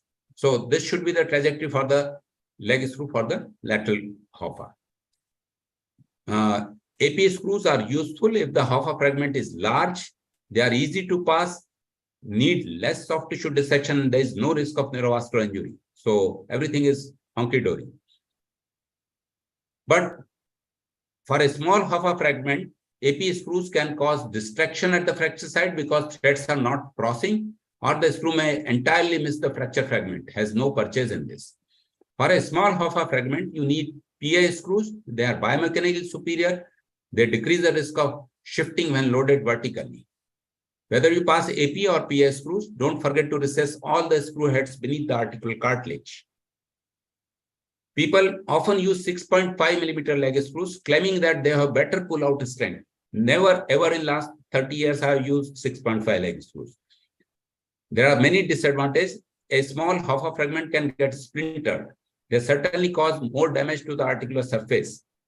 And most important, compression you achieve by a leg screw doesn't really depend on its size. It depends on how well you execute your leg screw. You should follow all the necessary theoretical steps and you'll get a good compression. So I always use 3.5 leg screws. They achieve excellent compression. There is less risk of splintering of the fragment. There is less damage to articular cartilage. I can pass 2 or 3 screws in different direction, having to get more rotational stability. And still, I will have enough room left in the Hoffa fragment to buttress it with a plate. Headless compression screws, they are simply superb. They are self-compressing. They achieve great axial compression, give good stability. There is no need to countersink them. So they don't cause any soft tissue irritation. So you should keep a variety of 2.4, 3 and 4 millimeter headless compression screw up to a length of almost 50, 55. That's the maximum you will need. Most often you need 45 to 50. In a comminuted fracture, obese patient, one with osteoporosis and fractures with depressed articular fragment or fractures with metaphyseal extension, screws alone will not suffice. You will need leg screws and the plate both. Screws alone cannot cope with the shear forces. Your use of plate is mandatory. Comminuted lateral Hoffa and the lateral condyle, multiple leg screws are there and there are 2 plates in different plane. We could mobilize the patient almost immediately and got a full range. People are obsessed with posterior antiglide plate. This type of plate I used in some patients, hardly anybody gets full range. It strips more soft tissue around the fracture. It damages blood supply to this small fragment. And 2017, there is a publication saying that the lateral antiglide plate has greater anti-shearing strength than the posterior plate. So don't be after putting an antiglide plate in this area. Hoffa fracture undisplaced was conserved at 2 months, getting displaced, pain, not uniting. We did an open reduction. It's a fairly old patient, no locking screws there, is a non-locking plate there, and yet 3 years patient has got a full range, good function. This 14-year-old boy had a compound fracture. The first surgeon treated his tibia, but there was a 40 degree of internal rotation and left the compound Hoffa alone for later treatment.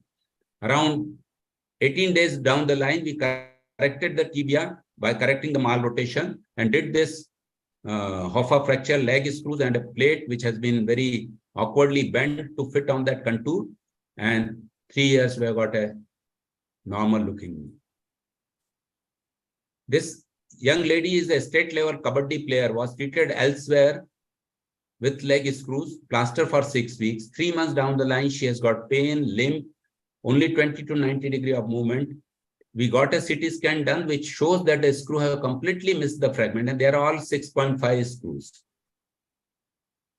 Removed those implants, dissected the Hoffa. It has 2 parts. As you can see here, there is a part 1 here, 2 here, and 3 here. There are 1, 2, and 3 on the CT scan. All of them were aligned. The depressed part was osteotomized and then pushed back in its position. K-wires, leg screws, and here we use a simple neutralization plate to bridge all these 3 fragments. And 4 years down the line, she is back to playing kabaddi. No pain, full range. Another malunited lateral femoral condyle, 45-year-old farmer, fresh fracture, no neurovascular deficit. Surgeon used a titanium plate there, lots of screws, 5 months. This is the function. CT scan shows that there are no leg screws. Plate has completely missed the Hoffa. Hoffa is somewhere else, plate is somewhere here. This screw is nicely in the intercondyle notch, so will not allow you to flex the knee. I do my fresh fractures in the supine position, and the redos, I do them in the lateral position. I release the quadriceps completely as we saw just now. Excellent release till I get good range of motion. Then you start using the image intensifier and mark the apex. On table, you don't see anything at this late stage. So this is the apex on the image intensifier. Then you locate the apex of malunited Hoffa proximally. This is clinical apex. This is radiological apex. Then you take a thin periosteum curve and you try to find out the outline. So here, the periosteum is kissing the anterior part. This is at the fracture site where the osteotomy will come out, and this is the posterior part. So you locate that anatomically under image intensifier and visually. Now we have marked the apex and base of intra-articular osteotomy. So here goes the K-wire, here is the base. You take your shot and try to match these two K-wires. So you start here and come here. Check proposed plane of osteotomy in with the help of multiple K-wires. And then you make multiple drill holes in the plane of osteotomy. Initially, you go with 1.8 mm K-wire, then you use a drill, and then you use a thin, flexible osteotome. This osteotome is really very flexible. So it won't cut its own trajectory. It will go in the plane where you already drilled. Then you crack open this osteotomy, gently complete it. We are opening it, mobilizing this Hoffa fragment. Our first attempt to reduce this was a disaster. Nothing moved actually. Then we realized that new bone has formed in this metaphyseal region. So unless we make a trough here for this Hoffa fragment which has gone down to come up, we will not be able to get a good reduction. So we removed that part of the triangle of bone there. Now I am pulling the Hoffa fragment proximally with the towel clip.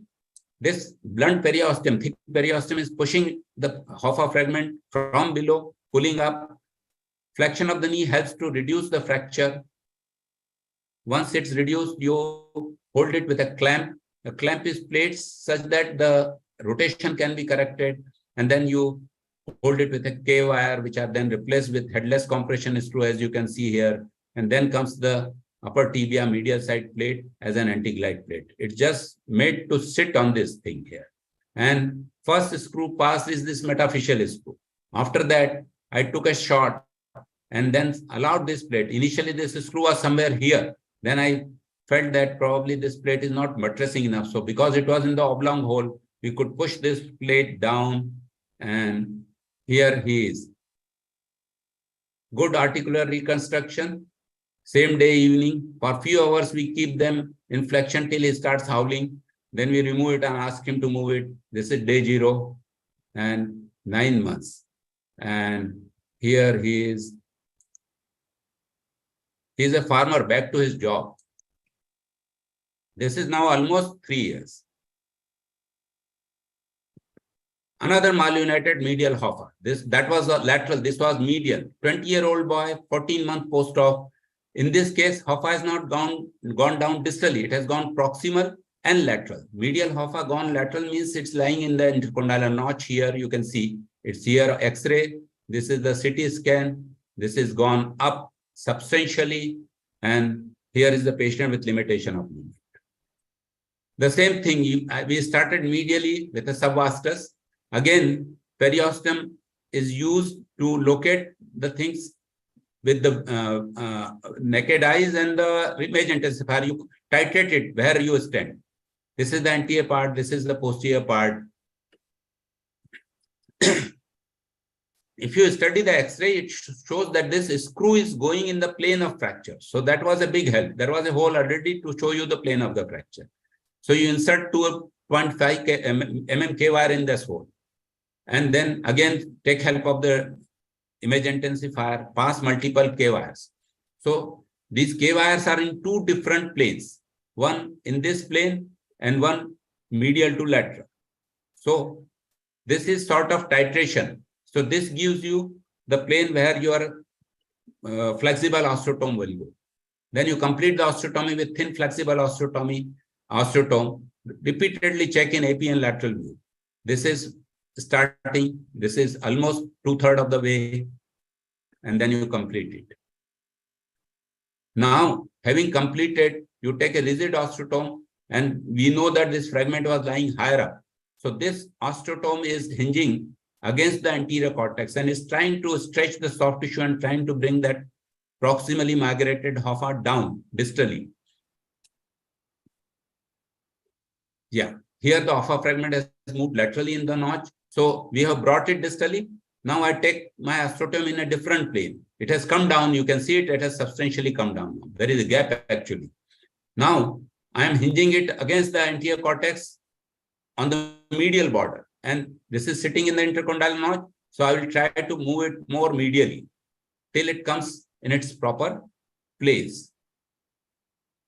So my broad periosteum here in the intercondylar notch is pushing it medially. There is one more periosteum. I put my clamp once I feel that is getting reduced, and then hold it with multiple K wires. Fairly good reduction has been achieved. It was somewhere here, it has come down. One more thing, it was up, it was in the intercondylar notch laterally, and there is a rotational element also.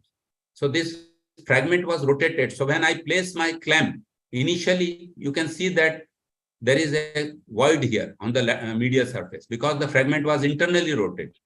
So I place it such that once I tighten the clamp, it just goes on closing this gap and the fragment externally rotates. Here, these are the intra-op pictures. Leg screw, and then there is a plate which has been slided through a tunnel under MCL. We did not cut the MCL, we did not release it, we made a passage beneath that and slided this plate through that hole. So you pass 3.5 cortical screw in the metaphysis. This is the first screw, then few more screws here. And these screws are all 30, 35 maximum, maybe 25 also, but 3, 4 you can pass, 25 to 35, never more than 35. It shouldn't cross the intercondylar much. Again, the same, mobilize on day 1. You can see it. He's doing it on the same day evening. He will go almost up to 90 degrees. That's 1 year post-op. He has got full range and a normal function. This young patient had a lateral femoral hoffa, fixed only with leg screws alone. I wanted to reconstruct it, but there was some suggestion that is infected. Probably the tissue did not look good. We just removed the implant, scrapped the whole thing, and released the knee. To my surprise, fracture united after 6 months almost. He had only 20 degree, almost 10 degree FFD. He got no leg, 100 degree of flexion, almost 110 degree of flexion, which is lasting for last 15 years. All sort of complications can occur. It's a tough surgery, delayed union, non-union, AVN, screw back out, loss of reduction. As fracture is exposed to shear forces during flexion and extension, knee can become unstable due to damage to SCL insertion, and of course, you can end up with a post-traumatic arthritis. So friends, my conclusion is that hoffa fractures are often missed. You should have a high index of suspicion, especially if patient has compound fracture of distal femur after a high energy trauma. Never ever avoid doing a CT scan. It's mandatory to treat any intra-articular fracture. If possible, please get an MRI done. You'll never get that opportunity once you put some screws there. It might improve your end result, as happened with our doctor. Swashbuckler, lateral, medial parapatellar, and subvastus, they are workhorse approaches. Please master them. Use only 3.5 or 2.7 leg screws and not 6.5 ever, however big the fragment may be. Posterior anterior screws, at times they are mandatory, so don't shy away from using them if fragment is small. Headless compression screw may be your savior at times. Even 2.4 may be useful. Now they are available almost up to 34. Comminuted fracture always need plating, especially in old patients, even if it's non-comminuted because the bone is osteoporotic. Lateral plating is better than posterior plating, so don't be obsessed with anti-glide plate. Achieve a fixation strong enough to start mobilization on day 1. And if you find out a patient with a malunited hoffa, either do it yourself or send it to the person who can do it. Thank you. Asim bhai, wonderful. Thank you, sir. Ji, sir. Wonderful cases. Ji, sir. Excellent presentation, sir. Ji, sir. Thank you. Sir, have you treated AVN of the OPAs? Sir, I can show you almost now 3 years. One of the probably next meeting I'll present. The pieces as Saab showed that it was on the table. So in a young guy, I had no choice because that compound distal femur, some of the pieces, they were rotated 180 degrees. They had no soft tissue attachment. So I simply kept that piece on the table. 3 years, nothing has happened. It's all revascularized. So you restore the axis, you restore the articular surface. Fix it recently. Hopefully, God will help you.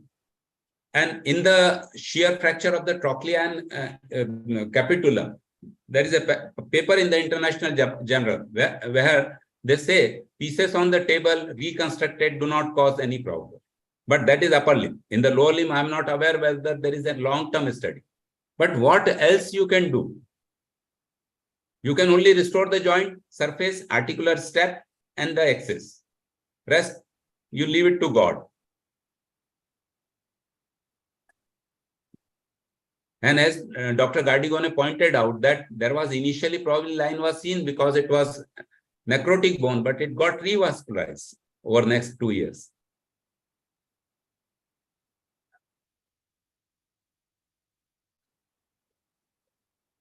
That young boy also, people got MRI, contrast MRI even, but nothing was done for him.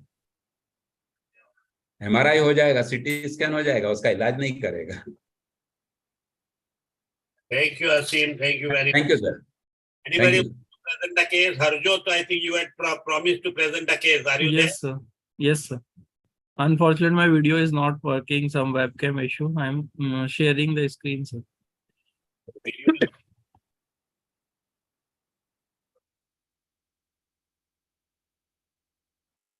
So I had a few questions also. So I have put some cases. I had questions with Dr. Jignesh, but that meeting lasted long. So many times I have issues in deciding the plate surface, how many plates to use and when to use. And most of the times I seek help from Chandak sir, and he is always ready to help. So this was a case. This was a fracture of medial condyle with a vertical split. So this was a hyperextension injury, and this was his CT.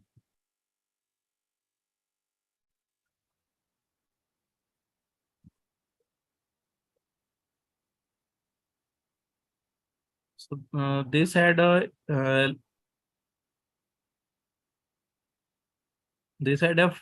split of condyle in this plane, medially and laterally in the axial view, and in the coronal view there was a split in this plane. So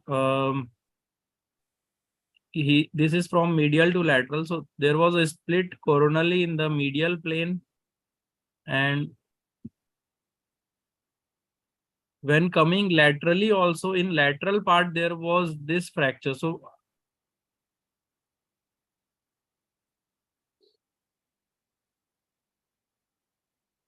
laterally there was this fracture. This always confuses me if I have to go posterior also or not.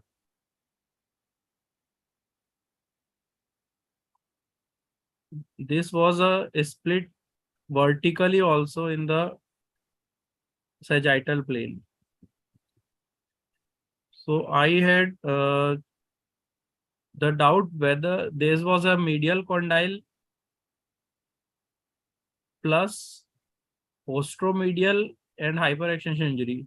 So here I was in a dilemma whether to use medial and posteromedial plate or to use anterolateral raft also, or to not use the medial plate.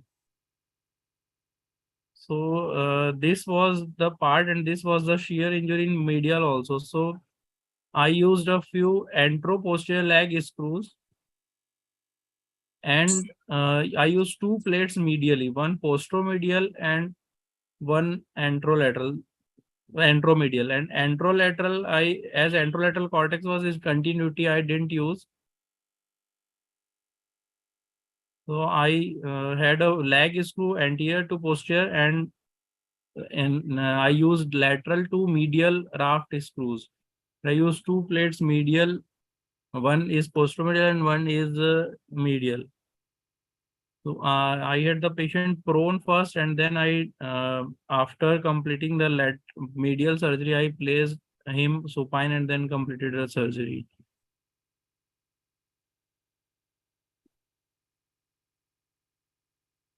So here you would have done something else, or was the approach okay?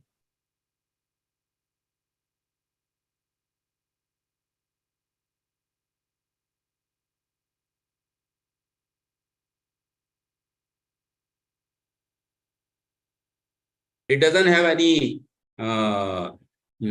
metaphysical breach there. So I will No, sir. probably ignore that. So whatever has been done, it looks good.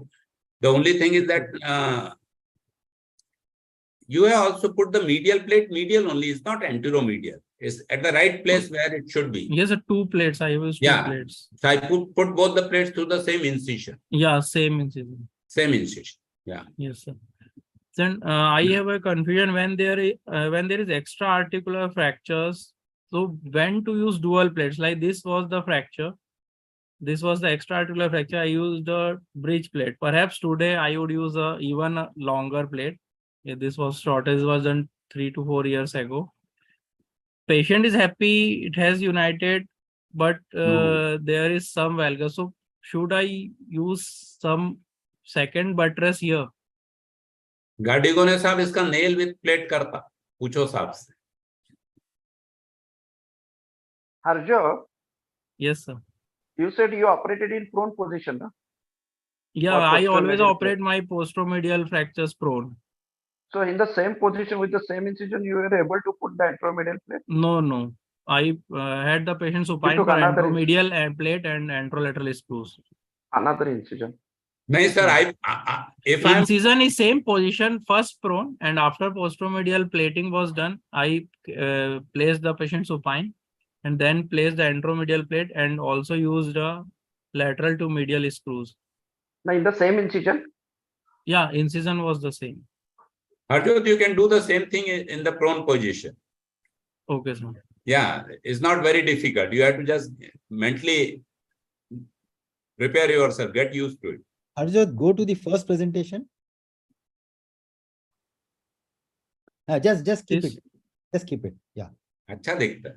So the aim of any articular fracture is open reduction and stable internal fixation. So what problem do you have here? Is it stable?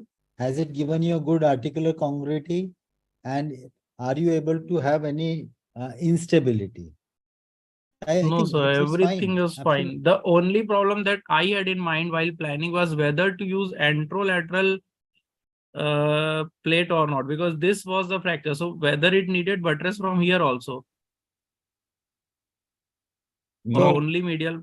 No. So that column is completely intact. Yeah, it is. No.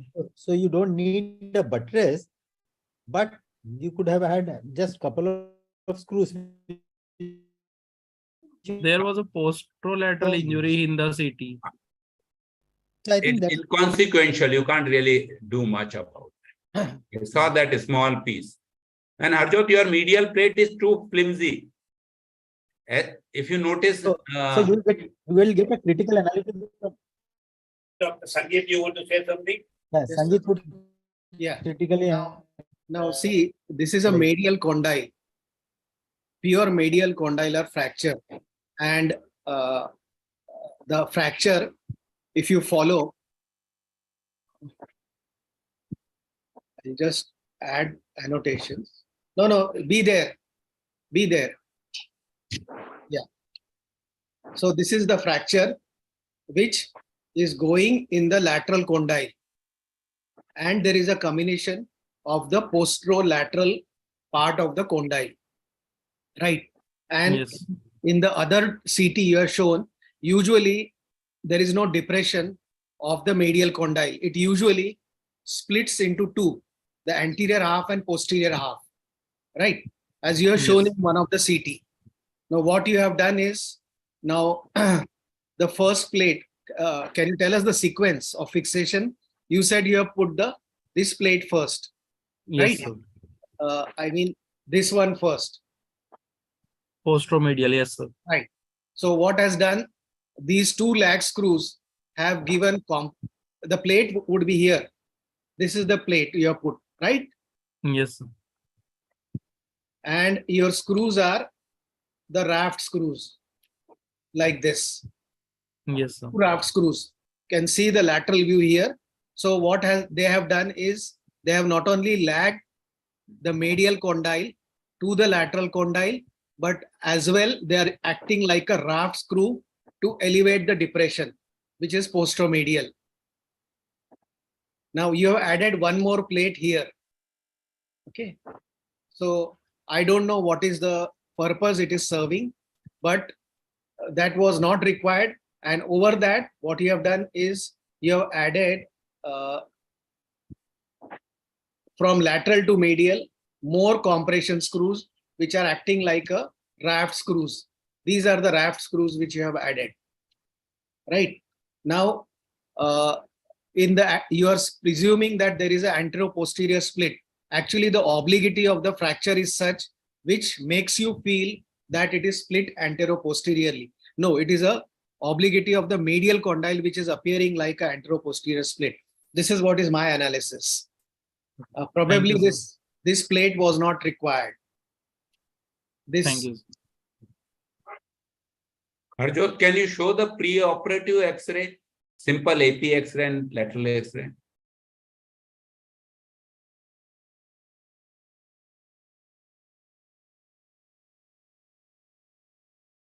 Sangeeta, I will put that, rather he has put a very flimsy plate. I will put a slightly stronger plate, the one which he has used on the posteromedial side. Because this is the whole, almost the entire medial condyle. So this will have, there is every possibility that it may go into varus. So this was the fracture plane. Yeah, entire medial condyle is there. Yeah. So probably there may be two apex, and posteromedial and the anterior 2/3 was separate piece. Yeah. So he did not put his plate, posteromedial plate where we showed it. Annotation mein. It was slightly where it should be, but where it This was joining. one apex. Yeah. This was a one apex of the condyle, which was split into two. True, yeah. This is one fragment. Yeah. And this is the second fragment. Yeah, so it required two plates. I will always put two. His second plate is flimsy. I'll put a slightly stout plate. No varus. Okay, sir. Thank you, sir. Sir, I have a doubt in these fractures, in extra-articular fractures. When to use medial plate in addition? Yes. Or to always use only medial plate in because it will go in varus. Harjat, you have not buttressed the comminuted side. The comminuted side, if you see the pre-op, is the medial side. So it required buttress on the medial side. You have put the plate on the lateral side with. So single medial plate would suffice or dual plate? No, that will it will suffice only if you have a good reduction of the lateral cortex. Here, there is more comminution on the medial side, lesser comminution on the lateral side. That is why it required dual plate. If you're using the length of the plate as short as this, or otherwise if you're using a longer plate, provided you get a good reduction of the lateral cortex, you can get away with a single plate. So when you use plate medially here, then which plate do you use? The same raft plate of opposite side or hockey plate of opposite side? Anything what fits anatomically. So this was a case done 3 to 4 years ago. Then I attended IOCON 2019. At that time, then I added a tense nail from Kulkarni sir, and it was it was not good. So this is a different case. Harjot. Yes, sir. In the next case, I tried to add a nail for medial buttress, but it was not a good experience. But the sir, here also the same. You have not buttressed the comminuted side. That is why it has failed. He's never going to succeed in these situations. Not meant to be. This is not the fault. Only a single medial plate would have been done. Harjot, I will tell you what I do. Yes. In these situations, I will probably always use two plates. My lateral plate is many times, if the fracture is bad, then it's 4.9 raft plate. Some companies, they make some raft plates, they are only in 3.5. Some make 4.9 walas. They are strong plate and it's nicely covered with the soft tissue. So if I put a strong long plate on the lateral side, my strength of the medial plate need not be very rigid or very thick plate. So then I use a medial plate which is having probably 2 screws above and 2 below. It's just spanning it, giving support so that it doesn't buckle. Hole number 1, 3, and a few holes empty in between, and then last hole and the one empty and one above that type construct. Because on that surface, you put a thick plate, it is going to be very prominent. So when we use bridging technique either in proximal tibia or in distal femur, when to use the cortical screw in shaft to pull the bone and when not to use the cortical screw to pull the bone? That will depend on reduction, whether you want to shift the bone or not. So if we are using bridging technique and we don't want any compression and alignment it is maintained, so directly use locking screw and no cortical screw. Yes. Okay. Here you think If this fracture was to be managed by you, you would have put a single medial plate or dual plate? No. I would have done a dual. Dual. Okay. And Harjot, plate should not end at the same level. Last case, probably your plates were almost ending at the same level. Yes, sir. Yeah, they should not end at the same level. So do these nails work in distal femur or proximal tibia? No. Because Kulkarni shows in every conference. So they are very, very helpful for the other surgeon who takes up the challenge of reconstructing again. Is it for a lazy surgeon? Okay. Sir, See what principle we are serving here. Harjot, you analyze yourself. Yes, sir. I had discussed this case with you and you had suggested me that the nail either should have been embedded here.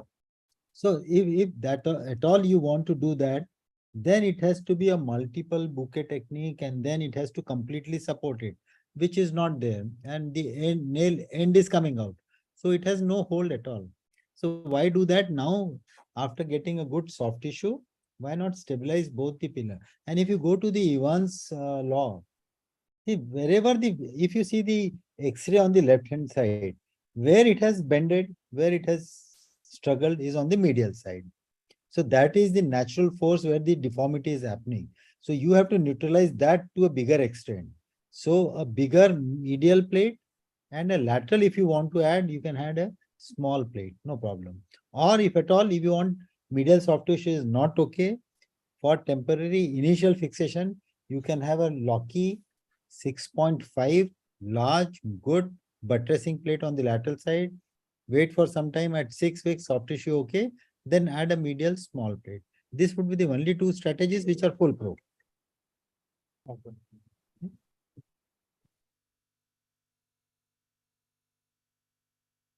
So this was the first one. So he did okay. He didn't got the first X-ray. So sequence has got. So this is another similar case that I showed in the first case, but this is a different case. Here the depression is on the lateral condyle. So this also has a vertical split. So I had help from Dr. Chandak sir in planning this. So this was the fracture. So here also I had the same doubt whether to buttress on the posterolateral side. The lateral side, lateral condyle was comminuted and there was this split just below the tibial tuberosity. And this was a 3D axial view and this was a complete bicondylar fracture. So here I used a lateral raft plate and used multiple K-wires for reduction and used a maxillofacial plate for buttress and AP leg screws for holding these.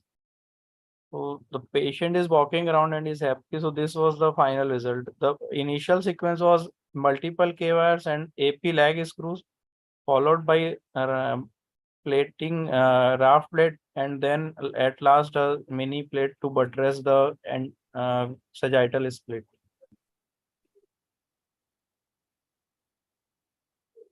What purpose is done by this mini plate? Can you go back to the X-ray?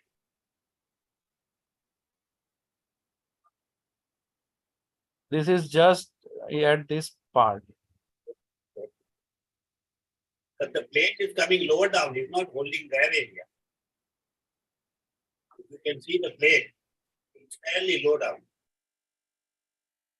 It is just at the tip of the fracture. It's not holding that area which you're showing. Anyway.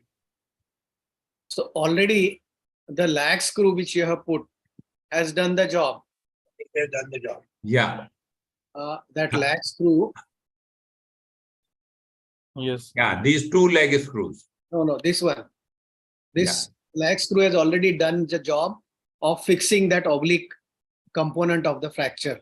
Yes. And if you go to the CT, go back to the CT, 3D CT, you have a top, this view. So the articular side, there is not much combination. So it required 2 plates to compress this. That's all. And then connect it with the metaphysis. So articular reduction is never. Here a medial plate addition was needed. No, you got a good contact, no, medially. Yes, sir. So you got a good contact medially. Probably that is the reason you got away with that. And this is a longer, where it is going, the plate extension. Yeah, it's a longer plate. So if you would have used this in a bridging mode, probably I would have added 1 more plate medially, but you have used an interfrac to lag the effect. You use the plate in a neutralization mode by adding 2 lag screws. So that has served the purpose of a good construct. Okay. I don't know, others agree with that. And I'm sure this would be a good result. Ultimately, what was the result? Yeah, it is. He is walking around. No, but there is no deformity as such, no? No, sir, no deformity. This is a case I had done. Yes, sir. So there is no confusion. You have done good job. Yes, sir. I wanted to share some good cases. Otherwise, always everyone will think that Harjot sir presents always bad cases. No, it is other way. Harjot never presents bad cases. So this is a case. This was done when I was 5 or 7 years ago. So I am a bit more wiser today. So this is a similar case. I always have a confusion whether to add 1 or 2. So now I am using 2 plates. So I had achieved this reduction. Patient is happy. She is walking around. But the post-op final X-ray, there is a depression here. So why is that? Patient is happy. She is not even coming for implant removal. But this is varus and this is not looking good. Go back to the immediate post-op X-ray. The answer is there itself. You never had a good reduction of the medial side. That is why it is buckled in varus. So here pulling through the cortical screw was required to pull this fragment more laterally. You have used a bridge plate. Yes, sir, I have used a bridge. Use the plate in a bridging mode and see the span of the plate. So that is not good enough. The medial plate addition would have helped in this case. Or probably screws which are closer to the metaphysis here. So distal femur and proximal tibia, we always see in terms of 2 columns. Yeah. Both columns stabilized. Always is just make sure that your soft tissues are going to heal. Both column stabilization is currently the state of art. So if we place a screw here, then working length will be shorter. Yes.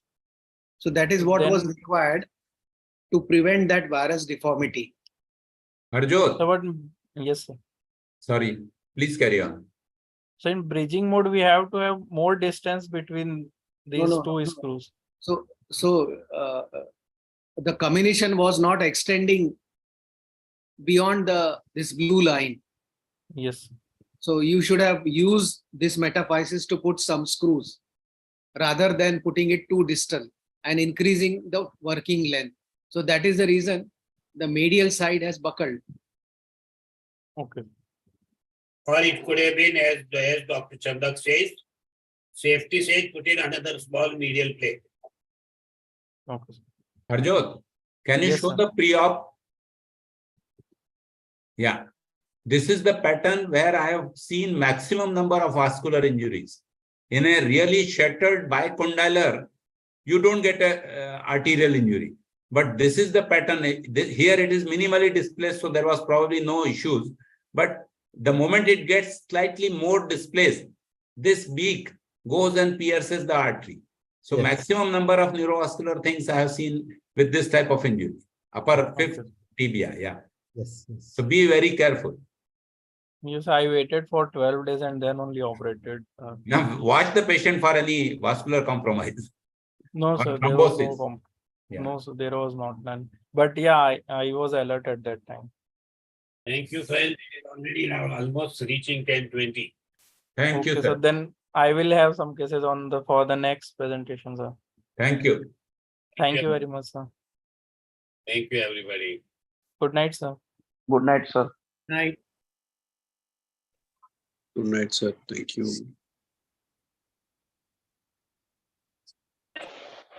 Good night, sir.